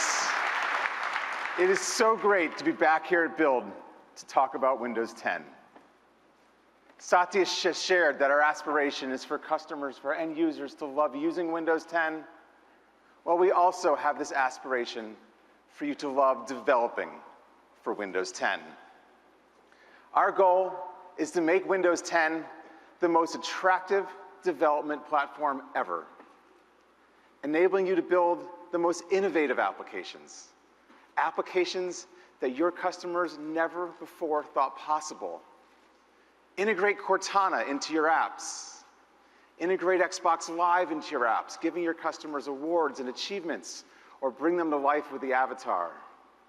Add natural user interactions to your apps, like pen or speech. Or turn your apps into holograms. With Windows 10, we're targeting the broadest device family ever, from devices with small screens, like phones, to large screens, going beyond an all-in-one PC, to our large wall-mounted displays, the Surface Hub, to devices with no screen at all, like the Internet of Things or HoloLens. We're talking about one platform, a single app, a single binary that can run across all of these devices. When we look at the search terms in the store, and we compare what people are searching for on phones to what's searching for on PCs, we see that 40% of the search terms are exactly the same. Customers are looking for your apps in all of these places. With Apple, you choose to invest in iOS or macOS. With Google, you choose to invest in Android or Chrome OS. Windows is the only ecosystem that lets you bring your apps to all of these devices efficiently. Now, there are many ways to get apps on Windows. But let's talk about the Windows Store. Apps that come from the Windows Store come with a set of promises to the end user, your customers. For end users, applications in the Windows Store will be very easy to discover, not only within the store itself, but Joe Belfiore soon will show you how Windows applications can be discovered throughout the Windows experience. Apps from the Windows Store will be easy and fast to install and uninstall if you want, and they will never junk up your system. Commerce with the Windows Store will be convenient and trusted with a wide variety of global payment instruments. Not just the credit cards we use here in the US, but payment instruments like Alipay for China. And today, we're announcing carrier billing, not only for Windows phones, but for all Windows devices. And Windows will have the largest carrier billing footprint of any ecosystem, with connections to 90 mobile operators. Our experience with phones, so this is great for our customers that don't have credit cards, but do have phones. And this is great for developers, because our experience with phones is that in emerging markets, application purchases have gone up by a factor of 8 times when carrier billing is enabled. And now it's available across all Windows devices. The new Windows Store will offer new business models and ways to monetize for all of our Windows developers, including subscriptions, affiliate referrals, an updated advertising SDK with support for video ads and install tracking. One set of tools, one set of processes for you to reach customers across all of these devices and engage with the customers all over the planet with reviews and ratings and the other tools that are available in the Windows Store. And today, we're introducing the Windows Store for Business. Businesses and schools can customize the Windows Store, highlighting applications from the public catalog that they want to make more easily discoverable or recommend to their employees or students. And the Windows Store for Business will support business payment methods, like purchase orders, opening up a new vein of opportunity for Windows developers to engage with Windows enterprises worldwide. Now, to make all this worthwhile for developers, we know we need to get Windows 10 to be broadly adopted quickly. So we started by making it available as a free upgrade for the first year. And now we're investing in making it easy for consumers and businesses to adopt Windows 10 worldwide. And today we're sharing our goal. Our goal is that within 2 to 3 years of Windows 10's release, there will be 1 billion devices running Windows 10. No other platform version in any ecosystem is available on 1 billion devices. Current estimates for Google Play KitKat is at a little over 500 million devices. iOS 8 is lower than that. With Windows 10, there will be 1 billion devices ready to run your applications. Now, we've already been working with many of you on your XAML apps, embracing this new universal Windows platform, working on doing things that you can't do on any other platform. We're delighted to have companies like Disney, Netflix, Line, Twitter, and so many more working with us to build amazing applications for the 1 billion devices that will run Windows 10. Let's take a look at some of the work by these partners. I thought I'd start by highlighting the work being done by USA Today, which has been a great Windows developer and a great partner. Today, they have a separate code base for their phone application and their PC application. They want to bring these code bases together so they can focus on great quality and great functionality, and then take that application to new Windows devices. And so here, you see the USA Today's live tile from their new Universal Windows application. On this PC, it does great work with touch and keyboard shortcuts. The application uses our standard platform controls, so it resizes and reflows as the application is resized on the desktop. Snapping it, allowing me to do more work. Now, you can never get enough reading about Duke's basketball team, so let's go there. And you can see here the article flows great in this size window. Now, this application is also using our platform capabilities to automatically store state in the cloud. So the state of me reading this article is available on all of my Windows devices or other devices that might want to access the same state. So now when I pick up this Windows phone, I have the same binary running here, the same live tile. I run it, and the article's opening up to the exact same place, leveraging the state that was automatically shared to the cloud. One binary, one code base, all working across phone, tablet, and PC. Now, USA Today wants to bring their application to the Xbox.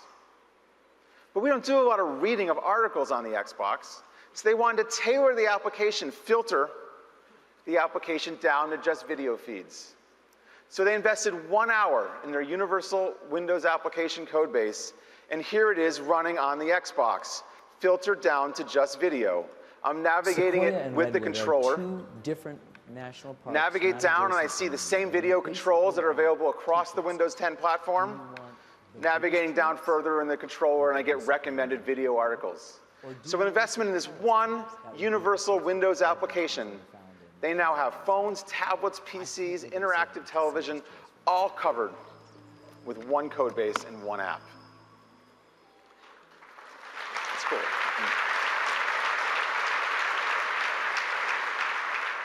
So now let's take a look at the work Tencent's done with their WeChat application. WeChat's an incredible phenomenon. They just crossed 500 million monthly active users, growing 40% year over year. They've been a great application for Windows Phone users. Here they are on my Windows Phone. Tencent wanted to bring WeChat to Windows PCs and tablets. So they made an investment in their Silverlight application on the phone. The team spent about approximately 1 month. And they now have a universal Windows app that runs great on the phones and will also now be available on the desktop with some tailored experiences for the desktop. So let's look at WeChat on the desktop. Now, on the phone, if you noticed, Shen had sent me a message. I have WeChat installed in this PC, but now we can access that new message from the notification center. I click on the notification center message from WeChat. This is the same binary running both places. Open the message from Shen asking for the file, and here they've done some tailoring to accept drag and drop from the desktop, all with one universal Windows application that's running across these devices.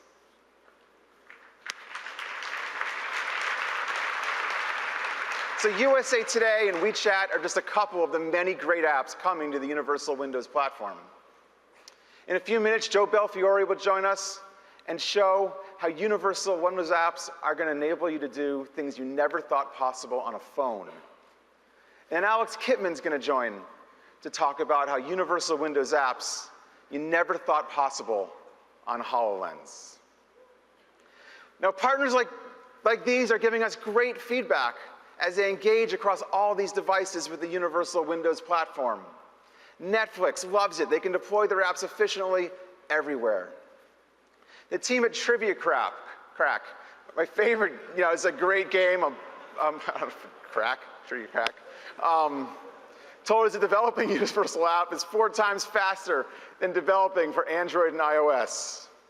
So let me just say thank you for your early engagement on the universal Windows platform so we can bring your applications to life. So that was about new.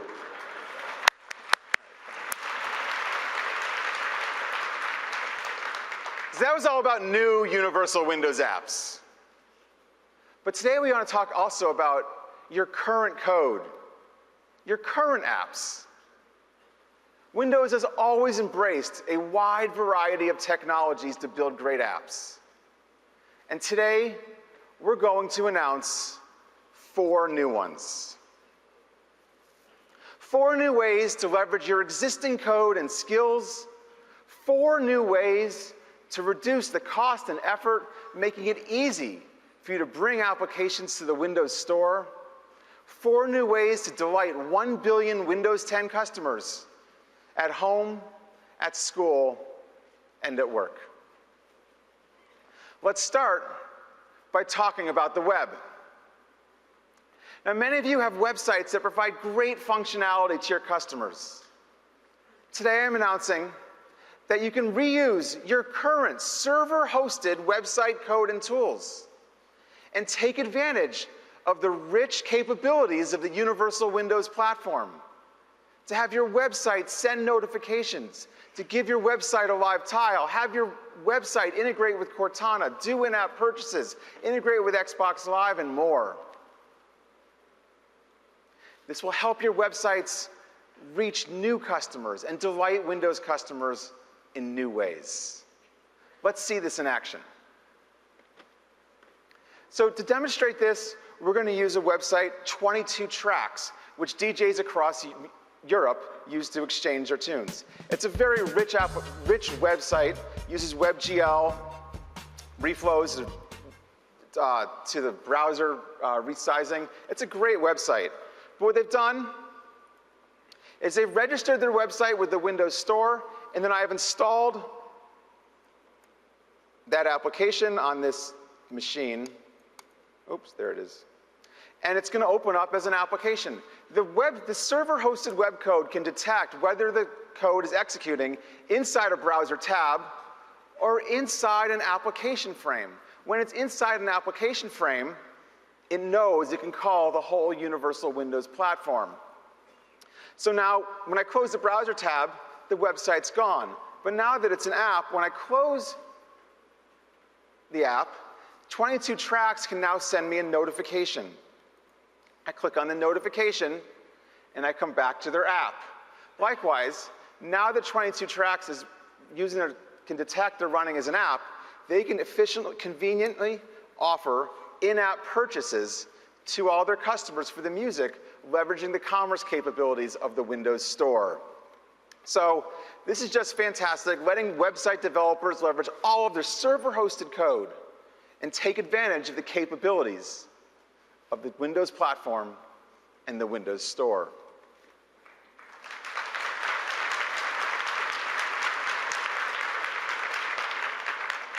So now the second technology I want to announce today to enable you to bring new applications to the Windows Store is actually the most popular technology within the Windows development community, .NET and Win32. There's over 16 million .NET and Win32 applications being used every month in the Windows user base, ranging from some amazing games to some of the most important line of business apps used worldwide. This is a testament to the great work being done by Windows developers. So I'm so excited to announce that we will be adding support for bringing your .NET and Win32 apps into the Windows Store and take advantage of all of the new Universal Windows Platform capabilities.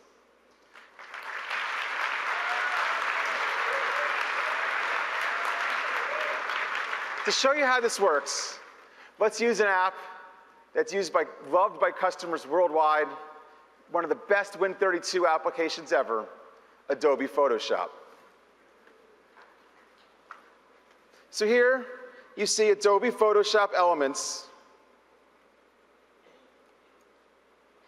in the Windows Store. Now, I shared earlier the promise the Windows Store makes to end users, that applications will be very efficiently installed, uninstalled, and will never junk up your system. We know, though, at the same time, Win32 applications can do anything to a Windows system. So we've learned from AppV, our enterprise application virtualization technology. We've adopted it for the Windows Store. So now, Win32 and .NET applications come down from the Windows Store, and they run in an isolated way from the rest of the system, so we can deliver on that promise to end users to deliver a great end user experience.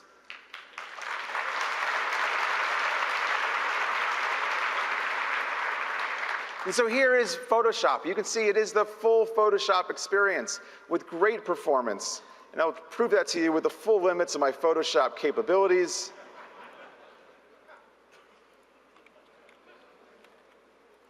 Helping Scott out here. So there you go. But all come down from the Windows Store. And it's very exciting to share that later this year, Adobe will be bringing Photoshop Elements and Premiere Elements to the Windows Store.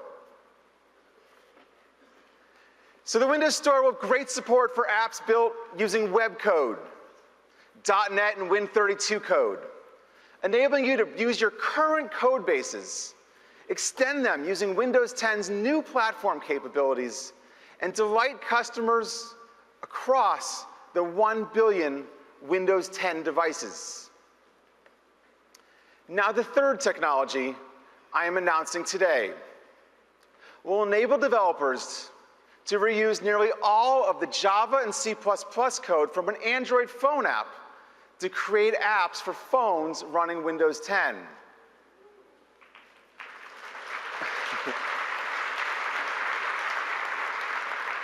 To make this possible, Windows phones will include an Android subsystem where an app can be written that takes advantage of the Android code, but also the extensions you would write in the Windows platform to really delight the Windows user. To show you how this works, please welcome to the stage Agnieszka. Thank you, Terry. Hello. My name is Agnieszka Gerling. I'm one of the project leaders working on the technology that will enable you to build great Windows apps by reusing a lot of the code you have written for Android. Here, I have an Android device.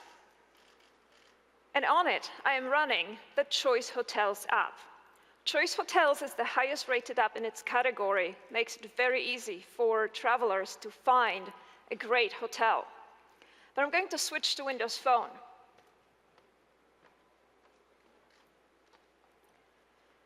On this Windows Phone, I am also running the Choice Hotels app. This app is reusing the code you just saw running on the other device.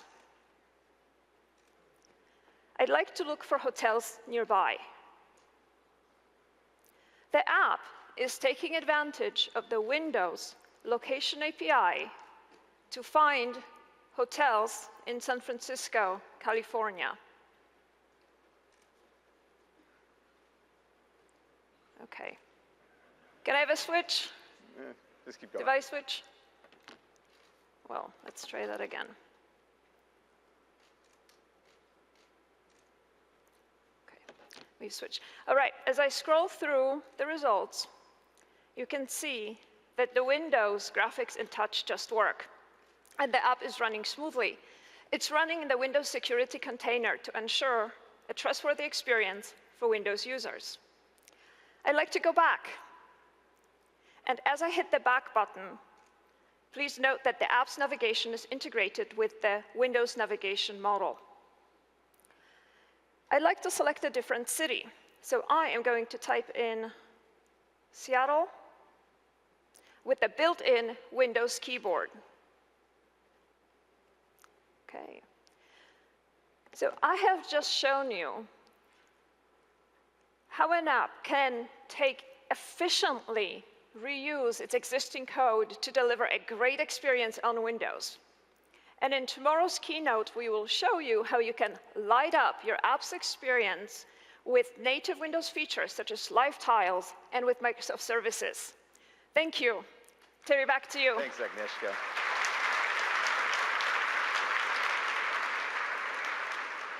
So Windows 10 is going to enable you to reuse your web code, your .NET and Win32 code, your Android, Java, and C++ code to build amazing new applications. Bringing the code over, extending it, putting it in the Windows Store, and reaching 1 billion Windows 10 customers. Finally, the fourth technology to build great new universal Windows applications is Objective-C.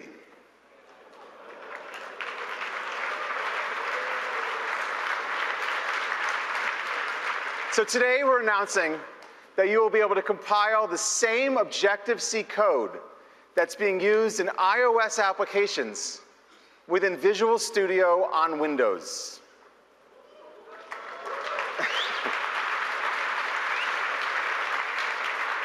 Enabling you to leverage that code and extend it with the capabilities only found on the Windows platform. Let's take a look. So here, in this directory, we have an iOS application, MathDream. You can see here the Xcode project file for MathDream. You can see the nibs and zip files for the UI.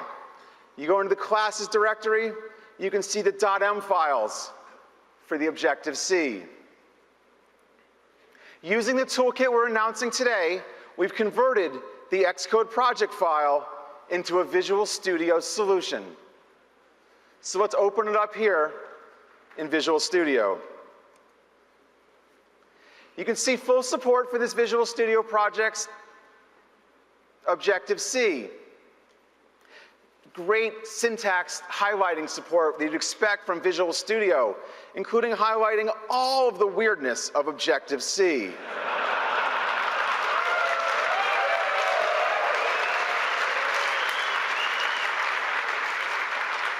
We've taken this application, and now we can debug it and execute this tablet app on Windows.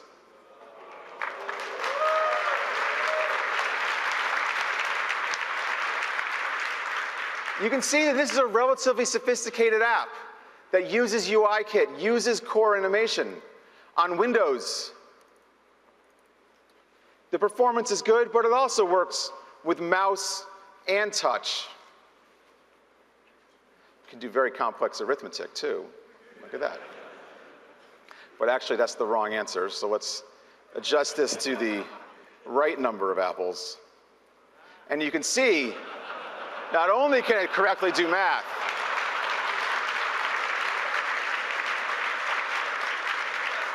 but this application has been extended to offer me an Xbox Live achievement for doing the proper math equation.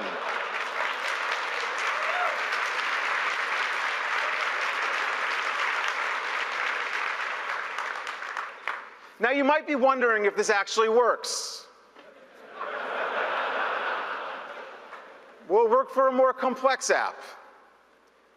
Now usually when we announce this kind of thing, we would say coming soon.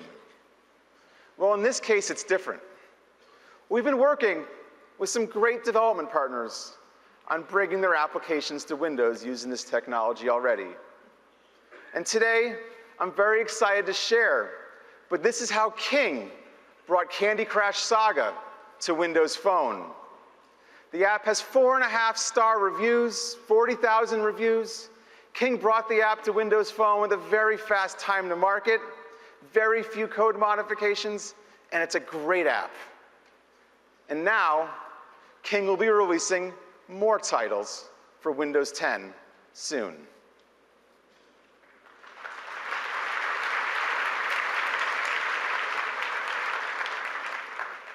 So 4 is not enough. So there's actually one more thing we're going to do to help make it easy for you to build great Windows applications. And that is, we need to get you some great hardware.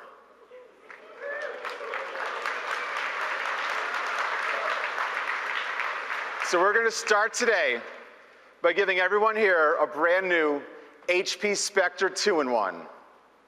This is a great device.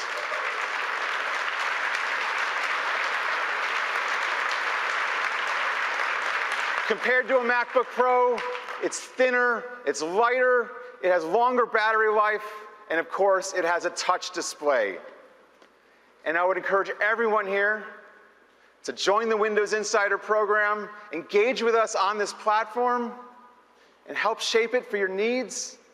But please do the upgrade to Windows 10 from your hotel's Wi-Fi, not the Wi-Fi here at the conference. So today we talked about our goal to have 1 billion Windows 10 devices, the unique capabilities of the Windows 10 platform, and our commitment to a broad range of technologies to leverage your skills and your current code to build great apps. And we've got so much more to come. So please welcome Joe Belfiore. All right. Good morning. Hello. It's nice to be here at Build with all of you. So you got a chance to look at how the universal Windows platform is going to enable all of you and tons of other developers to build great, compelling apps.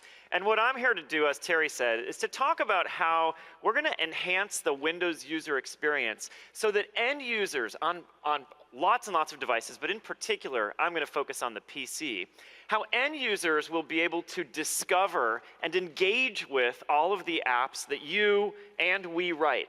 We know that great technology for building apps is just part of the story. You need users to engage with them. So I want to show you some of the work we're doing that's going to make that possible. And then I'm going to wrap up with one more cool demo of how the Universal Windows platform enables new devices and new kinds of actions on devices. So let me just jump right in and get started. So I have here a very recent build of Windows 10 for the PC, and I'm going to begin on the Start menu. I want to show you some of the work we've been doing to continue to tweak the design and improve the visuals and the interaction. So you'll see what I've got here we think is pretty close to what we expect to have when we're done, although of course we're going to continue to take feedback from our insiders. You'll notice there's new beautiful live tile animations that help draw people's attention to the apps and the app data for the things that they've pinned. You'll notice we've cleaned the layout up a bit. For those of you insiders who kind of surprised us with your enthusiasm for Windows 7's Aero Glass, you'll notice the translucency here is the blur effect that you saw in Windows 7, so we're trying to bring some of that feel back. We've got the most used apps here. We're putting File Explorer, Settings, Power, All Apps at the bottom. We're bringing jump lists back in, so you can see here's File Explorer with jump lists, and this will work for other apps as well. Thank you.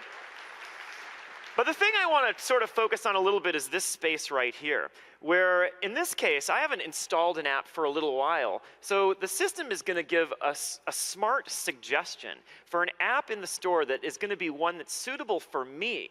As I'm using my PC, on the client, we know which apps you're launching and which apps you're installing, and so we're able to communicate with the store and bring down suggestions that are personalized for you to help users learn about great new apps that are available for them to try out on their PC.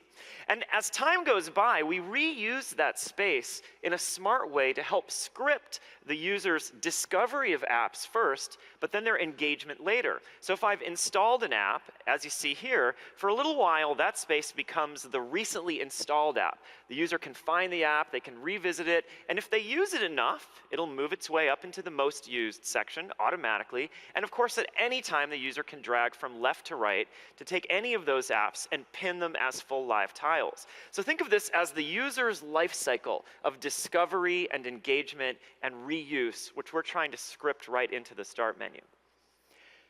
There's a whole other area that users are engaging with where we want to bring some beauty and new ideas for how they can get value out of their PC experience, and that is the lock screen. So I want to show you some of what we're doing on lock to help users discover and engage with the value in the Windows ecosystem. So imagine you're a user and this morning you wake up and you turn on your PC or your tablet and you get this beautiful lock screen. Well, in this case, you're using our Windows Spotlight feature, which you could choose to use or not on your lock screen, and it provides a service-driven, personalized stream of information on your lock screen for you. And so maybe in a week you'll wake up and your screen looks a little different. In this case, you say to yourself, man, that is a beautiful and striking image. You're so enthused by it that you move your mouse to the upper right, click on the hotspot, like what you see. And here's a place where you have the opportunity to train our service on which things are interesting to you. In this case, I find out this is the Navajo Loop switchbacks. It's a cool looking trail. I might vote that I love it, and then I'll get more images like that. Time goes by. One day, you see an image like this. Now, this is because we are able, as I said, to understand on the client what your use of the PC is and communicate that data to the service to give personally relevant suggestions. And so I want you to imagine a user who's had Windows 10 for 6 weeks or 8 weeks, and they haven't used Cortana yet. They haven't tried it out. And because they haven't tried it out, our service is able to provide the client with a set of options that we can display to help users learn about, discover, and engage with value in the Windows ecosystem. And in this case, you see the image that's suggestive of Cortana. There's a few more hotspots to give you more information. If you click in the upper left, we'll give you a preview of what the Cortana UI would be like. And you could click Give Me a Try, then unlock your PC. We'll reveal the Cortana user experience, and now you can try it out for yourself. Keep in mind, this is personalized, and it's informed by what you do on the PC. So if you're a power user who's been using Cortana, you're not going to see this. Imagine time goes by. You get more beautiful images. Your desktop PC or your tablet always feels fresh with all this great stuff. And then one morning, you might see an image like this. As a tablet user, you maybe have not tried out all the capabilities of your tablet to do stuff like beautiful artwork using the pen. And in fact, here's an app that gives you that kind of benefit that you haven't used so far. And there's a few extra hotspots to help you learn about it. When you click in the upper left, the Fresh Paint app that's in the store is described. And at any time, you could choose to click Get It Now. Your PC, you'd unlock your PC, jump right into the store, and then you'd be able to install the app and try it out. And then a few days go by, and you're back to seeing your beautiful images. We call this feature the Windows Spotlight, and it's optional. Any user can turn it on with their lock screen and then get the value of learning about new things in the Windows ecosystem in a way that's tailored for you, and also get this beautiful stream of images on your lock screen. So that's another way that we're going to help users find and discover value in the Windows ecosystem. Okay. I want to show you yet another part of our user experience that we've continued to evolve with feedback from our insiders, and which has a lot of relevance to users discovering and engaging with apps. That's Cortana. So of course, we've done lots of demos of Cortana. I'm not going to go through the end user features of Cortana, but I want to show you a couple of ways that Cortana will assist with engagement. I should quickly point out there's some new UI that we have for Cortana that you all haven't seen yet. You'll be getting this in a flight coming up soon. Over here, I have access to the Cortana home. I'll fold this out so you can see the notebook, your reminders, your favorite places. And of course, here is the Cortana the place where she gives you proactive suggestions and information based on your interests. You can see I follow Microsoft stock, I follow the Mariners baseball team, I care about sports news in general, the Seattle Seahawks, and so on. So those are personal interests that I've educated Cortana about, which are things that are relevant to me. And you'll see how this comes up again later. Now, one of the really high use cases for that Cortana edit control right there is people typing to ask questions, get information, but also to launch apps. And we think that's a great, relevant way to help people discover new value as well. So imagine I'm running Star Wars Commander on my PC. I've got it installed and I run it a lot. I might start typing in to launch the app, and you'll notice in this case there's a new Star Wars Rebels app in the Star Wars app family, and we're going to promote right up at the top this new app that's available for you to install. Now I will point out, because you may be sitting there thinking, that's not that much promotion. We've done some user testing on this, and we're going to bulk up that store app tile to provide a little bit more information, more along the lines of what you saw in Start. So we think this is going to be quite a helpful way to discover new apps that are available in the store. Now, Terry mentioned this, and Satya mentioned the notion that we care about natural interaction. We want Cortana to represent a single way for users on Windows to interact with all kinds of capabilities that are built throughout the ecosystem. So we're connecting Cortana's typed natural language and spoken natural language deeply into your apps. And we're doing this in two ways. And this is quite a bit farther than we did with Windows Phone before. So I want to show you the range of sorts of things that are possible. I want you to imagine in one case, I want to bring up the app to do a task with the app. And in the other case, I simply want Cortana to get something done for me using the technology that's part of an app. So here's a couple of examples. Hey, Cortana, start a chat with Terry Myerson on Viber. Starting a chat with Terry Myerson. Now, in this case, I gave a natural language query. I said I want to start a chat, I said it was with Terry, and I said I wanted her to do it on Viber. And in this case, she opens up the app, I'm in my chat context with the previous chatting we were doing, and I can keep going with my chat. So that's sort of a deep app launching kind of task.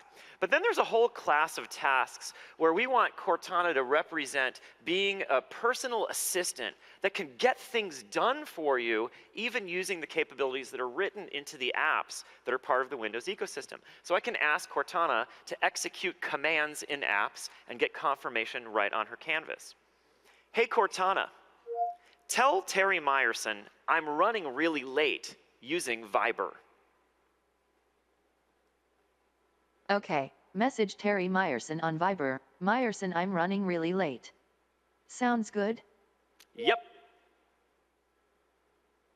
Yes. Yep. Message sent. Okay, there we go. So you get the idea here. Now in this case, I asked Cortana to do something using an app, and in that case, the app UI didn't need to get displayed, and so Cortana's canvas was able to do the disambiguation. If I want to, I could go right here and click the link to open the app, but that's not what I need to do. There's Cortana helping me get stuff done. Okay, so I've talked about the lock screen, the start screen, Cortana. There's one other really big feature in Windows 10 that has a relevance to this conversation to all of you as developers, and that is Project Spartan. Project Spartan, Project Spartan. You know, I have to admit, our PR team has been giving me and us a hard time because they say it's not a great idea to keep saying Project Spartan when that's not really the name of the web. Would you like to hear the name of the new web browser in Windows 10? Okay, let's run the video.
Microsoft Edge is the browser built for Windows 10.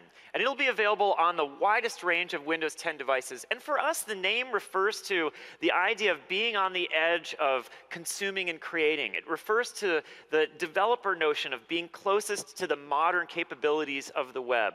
And so it is a browser that end users will think about for getting things done, for things like note-taking on the internet, for a great way of reading and consuming content.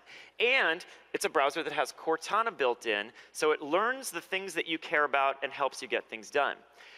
I'm not going to go show any of that stuff. We've shown that before. As developers, there are a few reasons that you're going to care about Microsoft Edge. You're going to care about the blazing fast core technology that's inside it, and you'll hear more about that in a talk tomorrow. You're going to care that we're writing it as a universal Windows app, proving out the platform. And you're also going to care because we're going to make it help users discover and engage with your apps and your sites.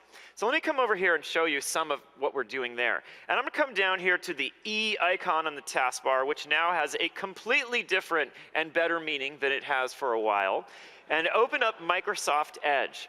Now, the first thing that I want to show you that's new is the new tab page that we're adding to Microsoft Edge. Today in IE, the task of starting a new tab and starting new web browsing happens over 1 billion times a day. So this is a heavily used piece of UI.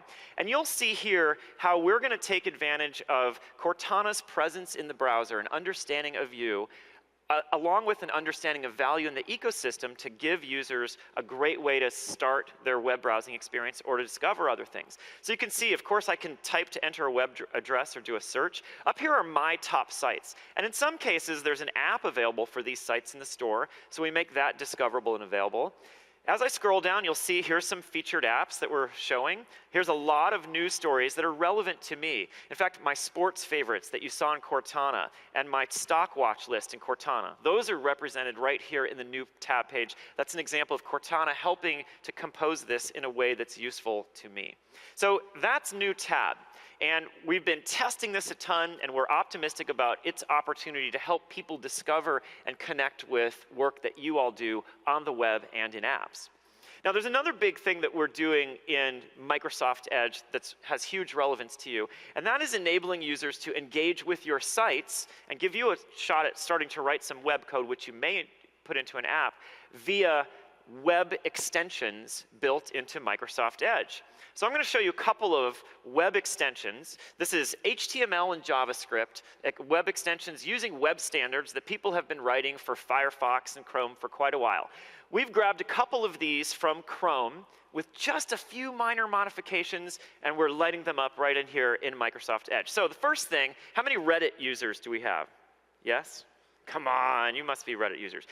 For those of you who are power Reddit users, maybe in some of the other browsers, you've tried the Reddit Enhancement Suite, which modifies the markup on Reddit to make it easier to find images and scroll pages. Well, we've brought that to Microsoft Edge, as I said, with just a few changes. So as I scroll down here, you'll see the web has been altered via this little paw print here that I can use to expand, and his little pink nose just kills me too as I look at this cute image. Is that a cat or a mouse? I don't even know. And as I scroll down here, you'll see the never-ending Reddit modifies the page to continue to expand it as we go. It was virtually no work to take this from the Chrome extension store and run this. This is standards-based, HTML and JavaScript, just running here as part of an extension. Now, another example, which certainly matters in terms of user engagement, up here you'll see we've added a Pinterest extension to the browser toolbar. And when I click that, this is going to interact with the markup on the page to show all of the images that were generated by the Reddit Enhancement Suite. And now I can find tons of things here that are incredibly cute that I might pin to one of the many Pinterest cute animal boards that I know all of you keep just for this sort of thing.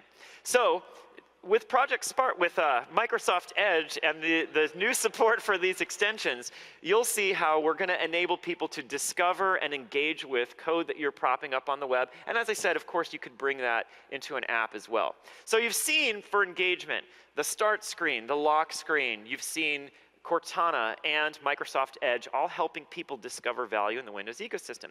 But now what I'm going to do is change gears and talk about how the Windows platform and universal Windows apps make devices more valuable to end users.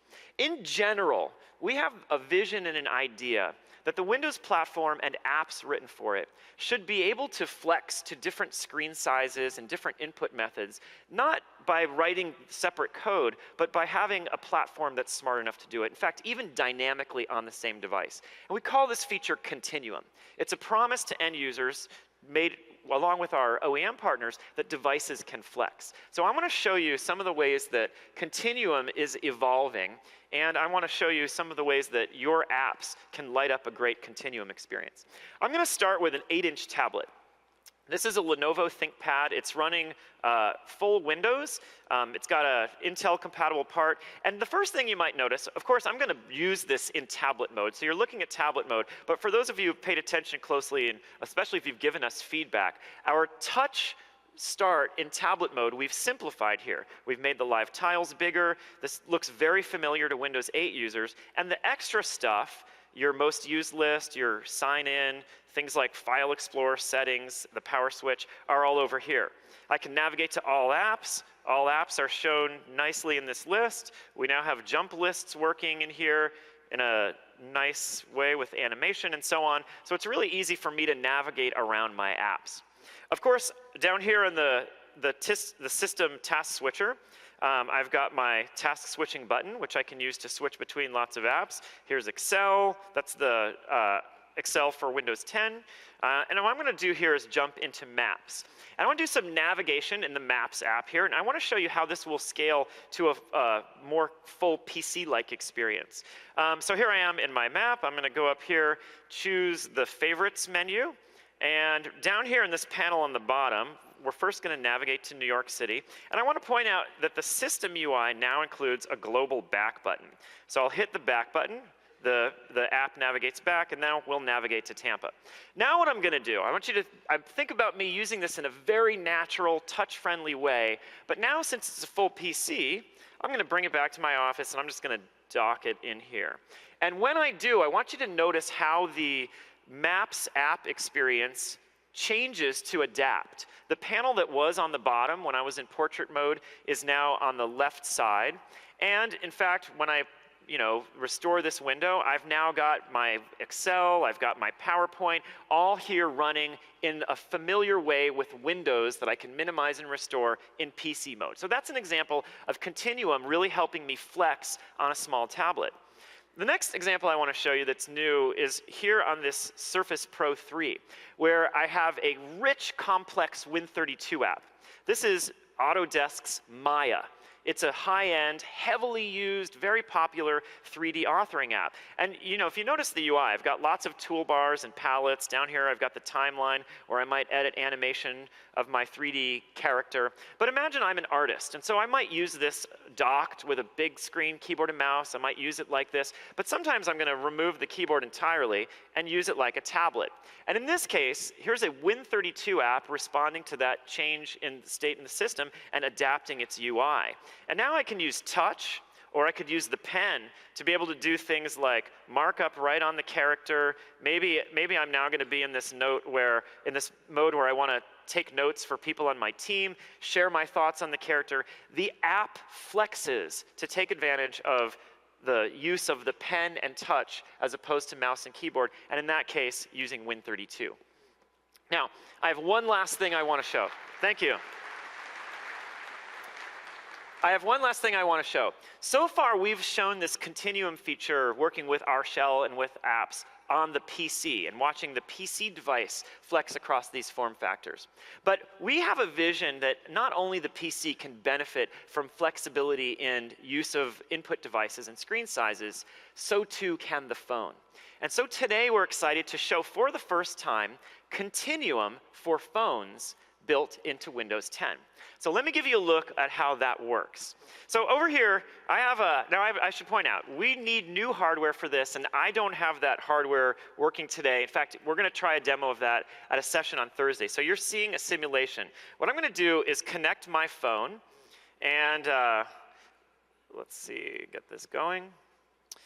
Once I connect my phone, I want you to think of this. I've got a Bluetooth keyboard, a Bluetooth mouse, and a screen, just a screen, that I'm connecting via HDMI. Okay? So because this phone software has all the core componentry that's highly shared between the PC, things like Bluetooth keyboard and mice, they're supported. And you might notice, I'm not sure if the shot shows this, but at the top of my phone screen now, it says tap for mouse and keyboard controller. I could tap that and then get essentially a mouse pad on my phone. But I don't need to do that because I have a full Bluetooth mouse and keyboard right here. Up here on the monitor, you'll notice this looks very familiar. I mean, it's the same start menu with tiles I had on my phone, now displayed like a start menu. And I'm going to start running apps to give you a sense of how well the phone experience transforms through Continuum to give you a very PC-like experience. First, I'll launch PowerPoint. This is the version of PowerPoint that comes with the phone. And what you see on the big screen here sure looks like the version of PowerPoint that you would see on a PC, because in fact, it is the same code as the version of PowerPoint that you would download from the store and see on a PC. I can do things like use my mouse and keyboard to create a new slide. I'm going to go up here, use the ribbon to insert pictures. Remember, this is my phone. So as I'm inserting the photos, I bring up my photos. This is the camera roll of my phone and the photos that I've synced from OneDrive. I'll choose an appropriate desert picture from a trip I made to Utah, and I'll insert that into my PowerPoint presentation in a completely natural and familiar way using the keyboard and the mouse. Let's look at some other examples. I'm going to click here to go into Mail. And the Outlook Mail client that comes with Windows 10 PCs and comes with phones is now viewed, and it looks completely familiar. Here's my mail folders. I can choose a message in my inbox, and over here I'll click the reply button where I have the full power of the Word engine embedded right in Outlook for doing replies, and there's the familiar ribbon. You can see here Anne is asking me to update the latest expense report. Eric's going to give me the December expenses, so I'm going to switch over here to Excel, where we're doing our expense reporting, and you'll see here's Excel, the universal Windows app, Excel, running on the phone, but looking the same as it would on the PC. I'll choose my expense reporting app, and look at this, my phone just buzzed. I got a text from Eric right there. I'm going to click to navigate on my phone screen separately to my text app. I'll press and hold to get the context menu, and I'll choose copy, because I'm going to copy from that text right here to my December cell. And of course, my brain is wired to know the keyboard shortcuts for all these apps, so I will hit Control-V to paste. I'll use my task switcher to come back to the Outlook email client, and I can do a quick reply and send. Thank you. Now, think about this. With Continuum for phones, we believe any screen can be your PC. Imagine that your company has a touchdown space where anyone could connect their tablet or their phone to keyboards, mice, and screens, and then use their apps with their data and the full power of a keyboard and mouse. Or imagine you're on vacation and your hotel room can become a theater where you connect your phone to the screen, you let your kids watch a movie while you use the second screen to catch up on your email. Imagine the effect this can have on mobile-first countries, where individuals could be as productive with the phone that they're buying if they can't buy a full PC.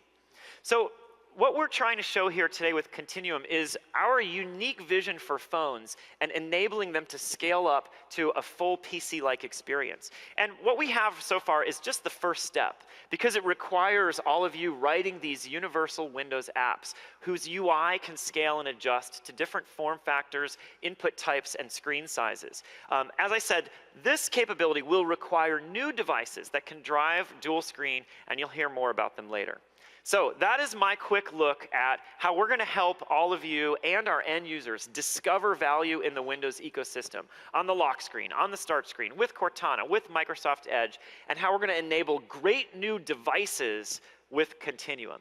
And I'm now excited to introduce to the stage Alex Kipman, who's going to tell you even more about some great new devices. Thanks a lot.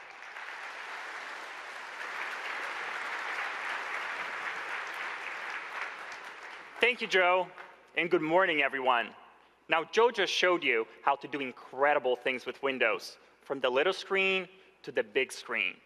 Now, I get the pleasure to show you how to do incredible things with Windows on no screens at all, with the same familiar tools and skills you already have. It's surreal being here today.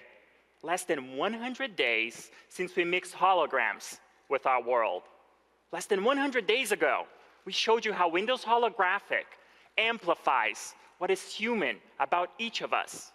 Humans live in the real world, and we should not be confined to the virtual or just the digital. We experience life in 3 dimensions. We move, we see, and we hear in 3 dimensions. Our dreams, fantastical or entrepreneurial, start in the real world. Windows Holographic embraces this notion of experiencing life in 3 dimensions by mixing digital content right into your world, right into your life with more reality than ever before. Now, the truth of the matter is, people, not devices, are mobile, and we are ready for technology to move beyond devices, to move beyond screens and pixels, and to move beyond today's digital borders. Now, in January, we showed you glimmers of this holographic landscape, glimmers of this more natural way of interacting with digital content. We introduced Microsoft Hololens, the world's first and only fully untethered holographic computer. And I have to admit, we have been humbled by the outpouring of enthusiasm, spanning from consumers to businesses. And the response we receive from developers like yourselves has been remarkable. On behalf of the entire Microsoft team, thank you. We share your enthusiasm, and today we take the next step in unveiling the Windows Holographic platform. Focus on you, the dreamers, the creators, the Windows developers. So let's get started by taking a tour of Windows Holographic. And to help us with that, please help me welcome on stage one of the creative minds behind holograms, Darren. Hi, Darren. Hello, Alex. Now, before we start, let me explain the setup a little bit. Darren is wearing a HoloLens, and he sees this globe we showed you in January right in his world. Now, we also have this custom camera rig over here so that you can see the holograms up on these screens as if the camera is wearing a HoloLens.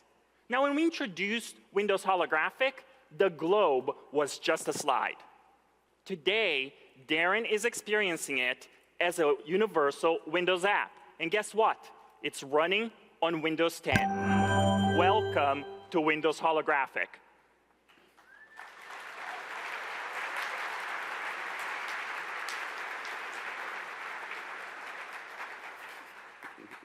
This is Life with Holograms. And as you can see, Darren has customized his space. Instead of digging through menus, everything is right where he wants it. Yeah, whether it's Microsoft Edge, Photos, or video apps, these are simply universal Windows apps that we've placed as holograms. So whether it's a slate on the wall or something a little bit more dimensional, like my loyal companion Fang here, hey buddy, you can customize your space the way you want it.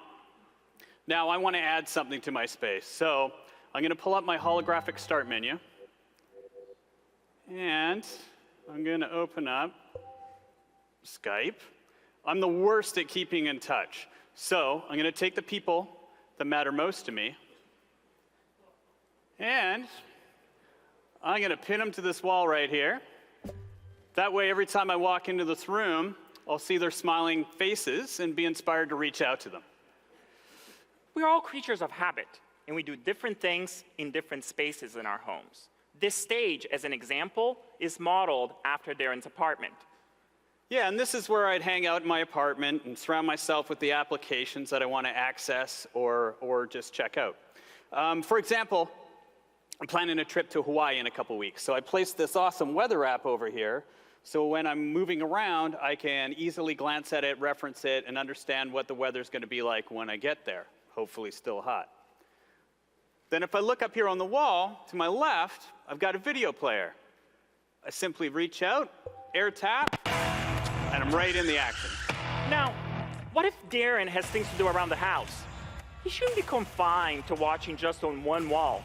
He should be able to take his entertainment with him anywhere and remain hands-free as he does it. Yeah, so all I need to say is follow me. Now wherever I go in my house, my entertainment tags along.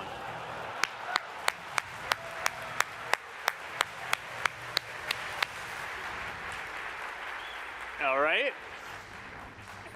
And where it gets where I'm going, I simply place it, and I can scale it as big as I want.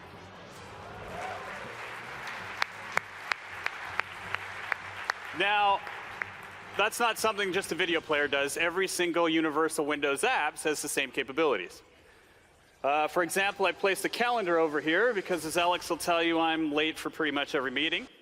So this makes it, a guy like me, makes it a lot easier for me to just check in and see what I've got coming up next. We're discovering uses for holograms every day. We know with all you here at Build, putting your minds towards it, we're going to be discovering new uses every second. I hope you have an inspiring time at Build. We'll see you out there. Thank you, Darren.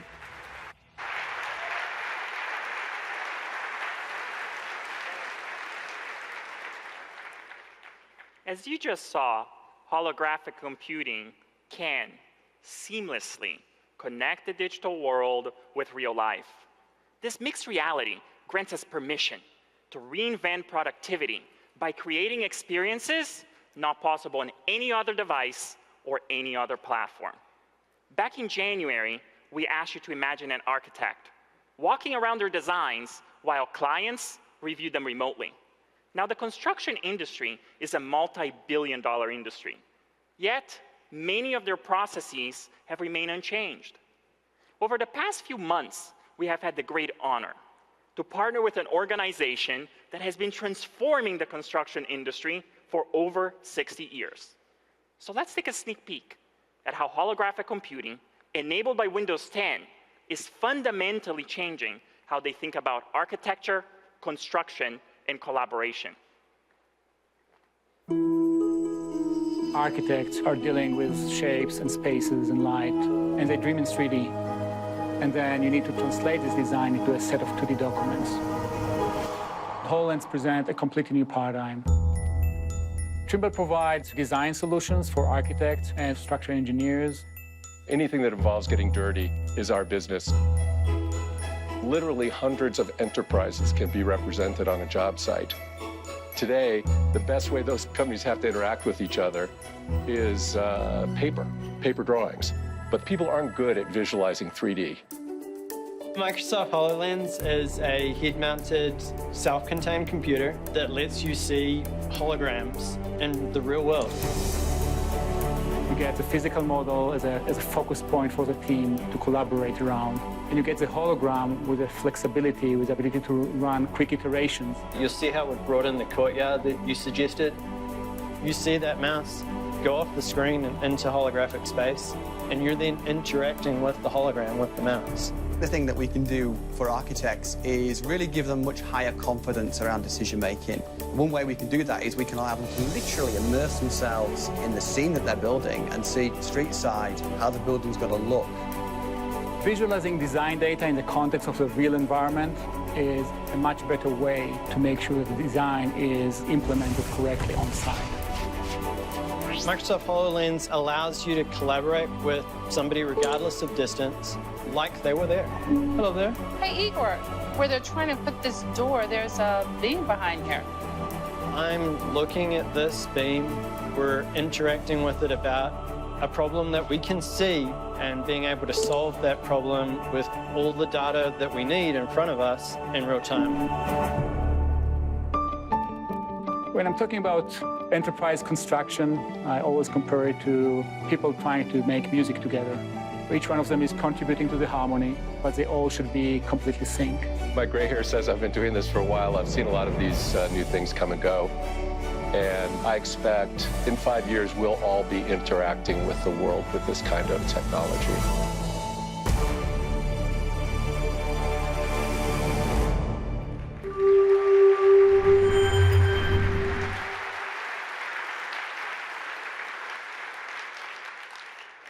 Holograms are already being sculpted by some of the most creative people around.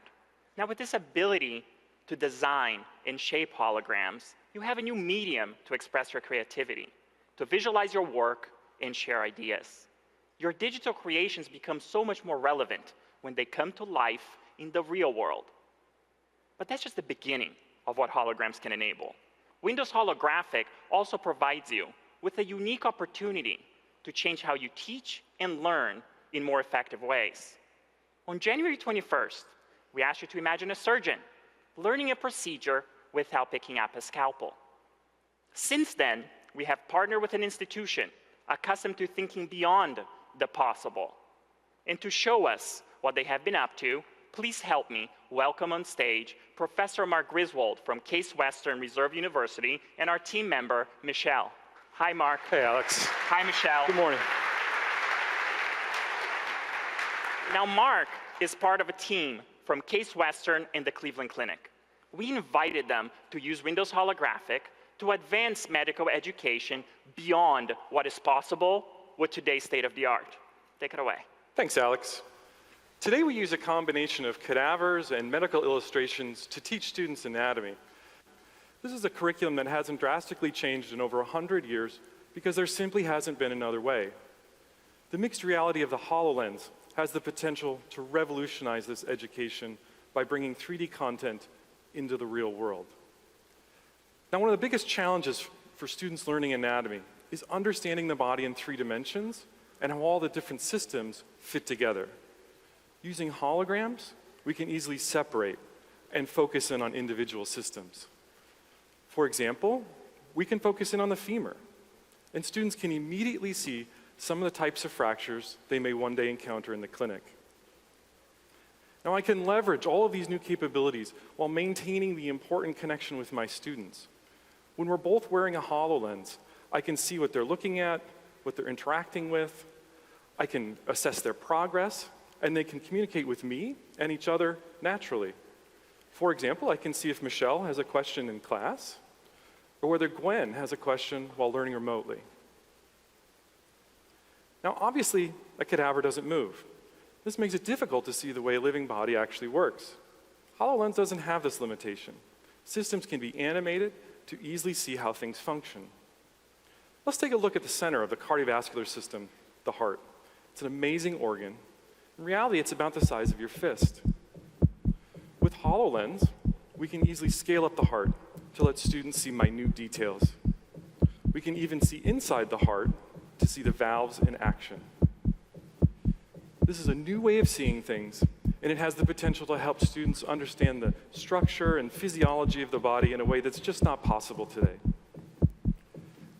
Now, what you've just seen is a vision of how HoloLens could enhance one single subject. But as an educator, it's easy for me to see that it's not just anatomy that could benefit from this technology. This could change how everyone learns. Imagine for a moment some of the other fields that could be changed. For example, chemistry and genetics, art, engineering, and paleontology. And the best part is, we get to help define that future together. I can't wait to see what you future holographic developers are going to do with this amazing technology. Thanks. Thank you, Mark. Thank you, Michelle.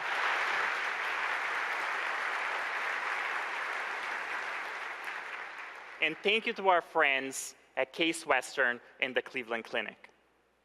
From NASA JPL to Trimble to Case Western, these are just a few of the amazing partners we are actively collaborating with to transform different industries now that holograms have become part of our everyday life.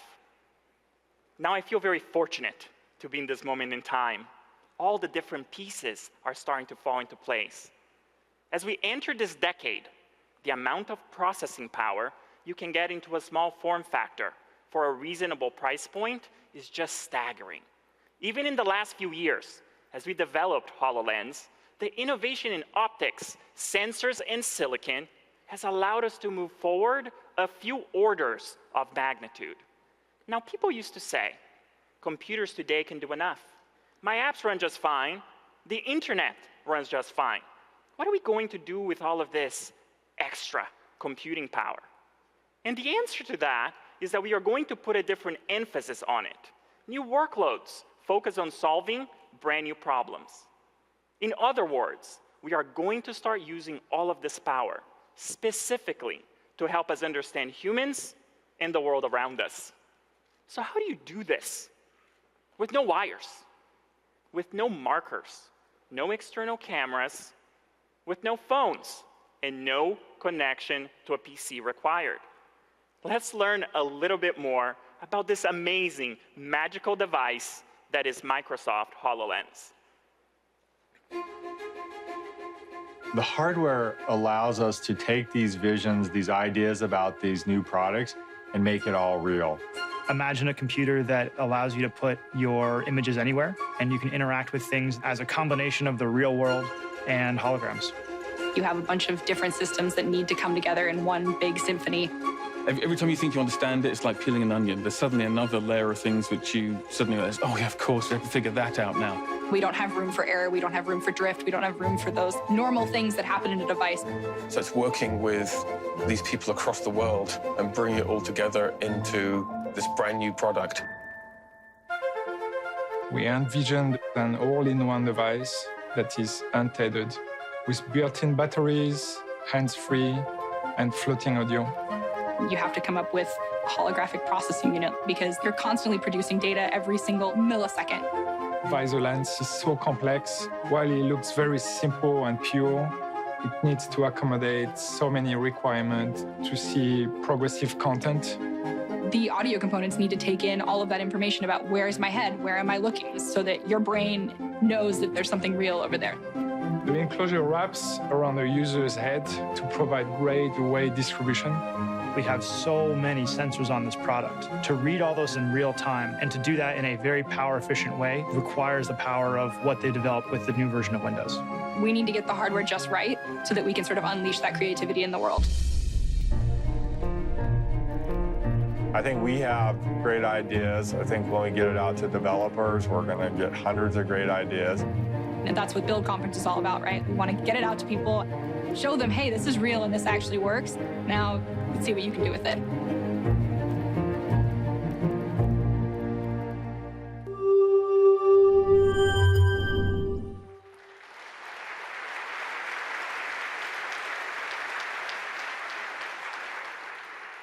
With Windows 10, holograms are universal Windows apps, and all universal Windows apps can be made to work on Windows Holographic. Everything you have seen here today is a universal Windows app. Developers, this opens up a new vein of innovation and a new vein of opportunity. With holograms, you'll have a new canvas to express your creativity.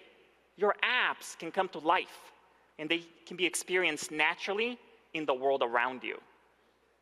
But seeing is believing. So let's take a look at how portability of experiences enabled by Windows 10 can change the way makers like you interact with the physical things that you build.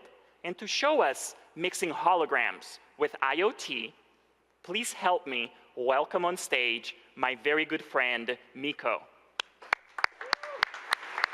Hey, Alex. Hi, Miko. I'd like you to meet B15. This year, millions of people will use maker kits like this one to enter robot competitions and learn about electronics. Many of them will use Raspberry Pi 2, which now supports Windows 10 IoT Core. We were inspired to see what we could do with the same hardware and HoloLens. So let me show you. B15, wake up. Say hello to the real B15. Because every Windows 10 device has APIs for human and environment understanding. We were able to overlay a holographic robot on top of a physical one. And one thing we noticed while working is, You need your data to be easily accessible. But adding displays to this frame increases your cost, and there's no way to see all that information at once. So let me show you how we check on our data. B15 control panel.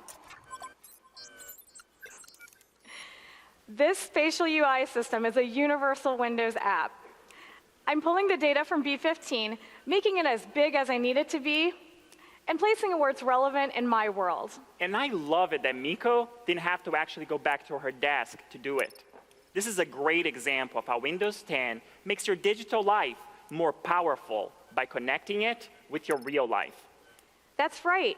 You can waste a lot of time tweaking variables on another device before you test. But if all I need to do is something simple like change LED color, I can use a control scheme like this. So that's how we envision controls and displays evolving with holograms. Now, so many industrial robots need to find paths safely through their workspaces. Let's take a look at how Miko can help B15 navigate and how holograms can help. So B15 sensors aren't great at detecting obstacles, but the cool thing is they don't have to be. My Hololens can communicate that information. B15 pathfinding mode. Now with Windows Holographic, we can scan an environment. We can queue up movement tasks and visualize the robot's path. So all I have to do is air tap the ground. My HoloLens interprets the 3D points and tells B15 when to turn and when to move forward. Now this is a great example of how portable our Windows experiences can be. B15 didn't have to know its environment. The room understanding comes from Windows Holographic. But what happens when the environment actually changes? That's no problem. Because I'm wearing HoloLens, I'm always aware of B15. I can see it updated its route to go around you. And this is critical if you're working with bigger robots, like those in automotive manufacturing. You need to always be aware of a robot's intentions. HoloLens helps developers understand robots better at any scale or in any scenario. This is just amazing. Thank you so much, Miko. And nice to meet you, B15. B15, say goodbye. See you later, Alex. Later, guys.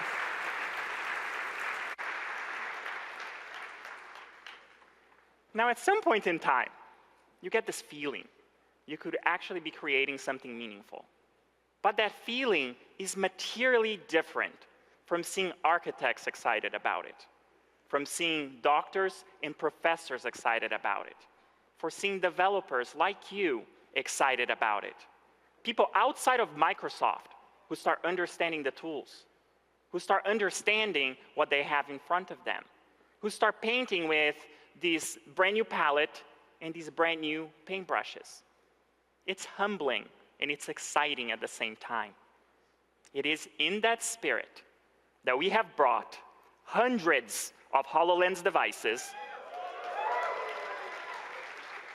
just like the ones you saw on stage today, all running on Windows 10, so that you, here at Build, can experience holograms for yourselves over the next few days.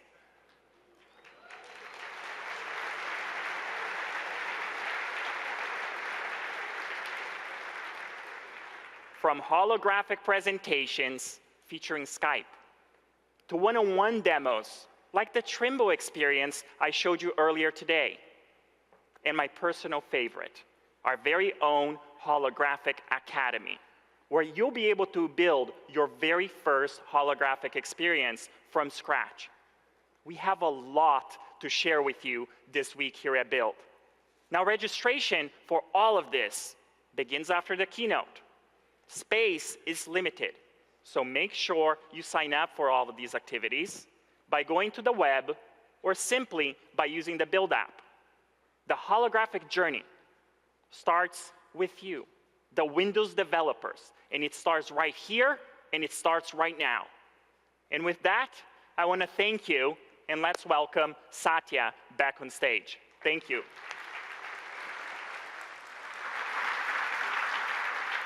Thank you, Alex. That's just magical stuff. Hopefully, you get the essence of our ambition with Windows 10 when we say we want to move the users of Windows to move from needing Windows to choosing Windows to loving Windows. At the core of our company is empowerment, empowering us all. It's our mission to empower every person and every organization on the planet to achieve more. And it starts by empowering every one of you, every developer on the planet.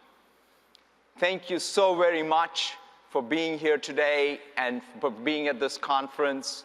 I thought we will end today's morning keynote by playing the music that David composed for us this morning on StaffPad. Thank you and have a great rest of Build. Thank you very, very much.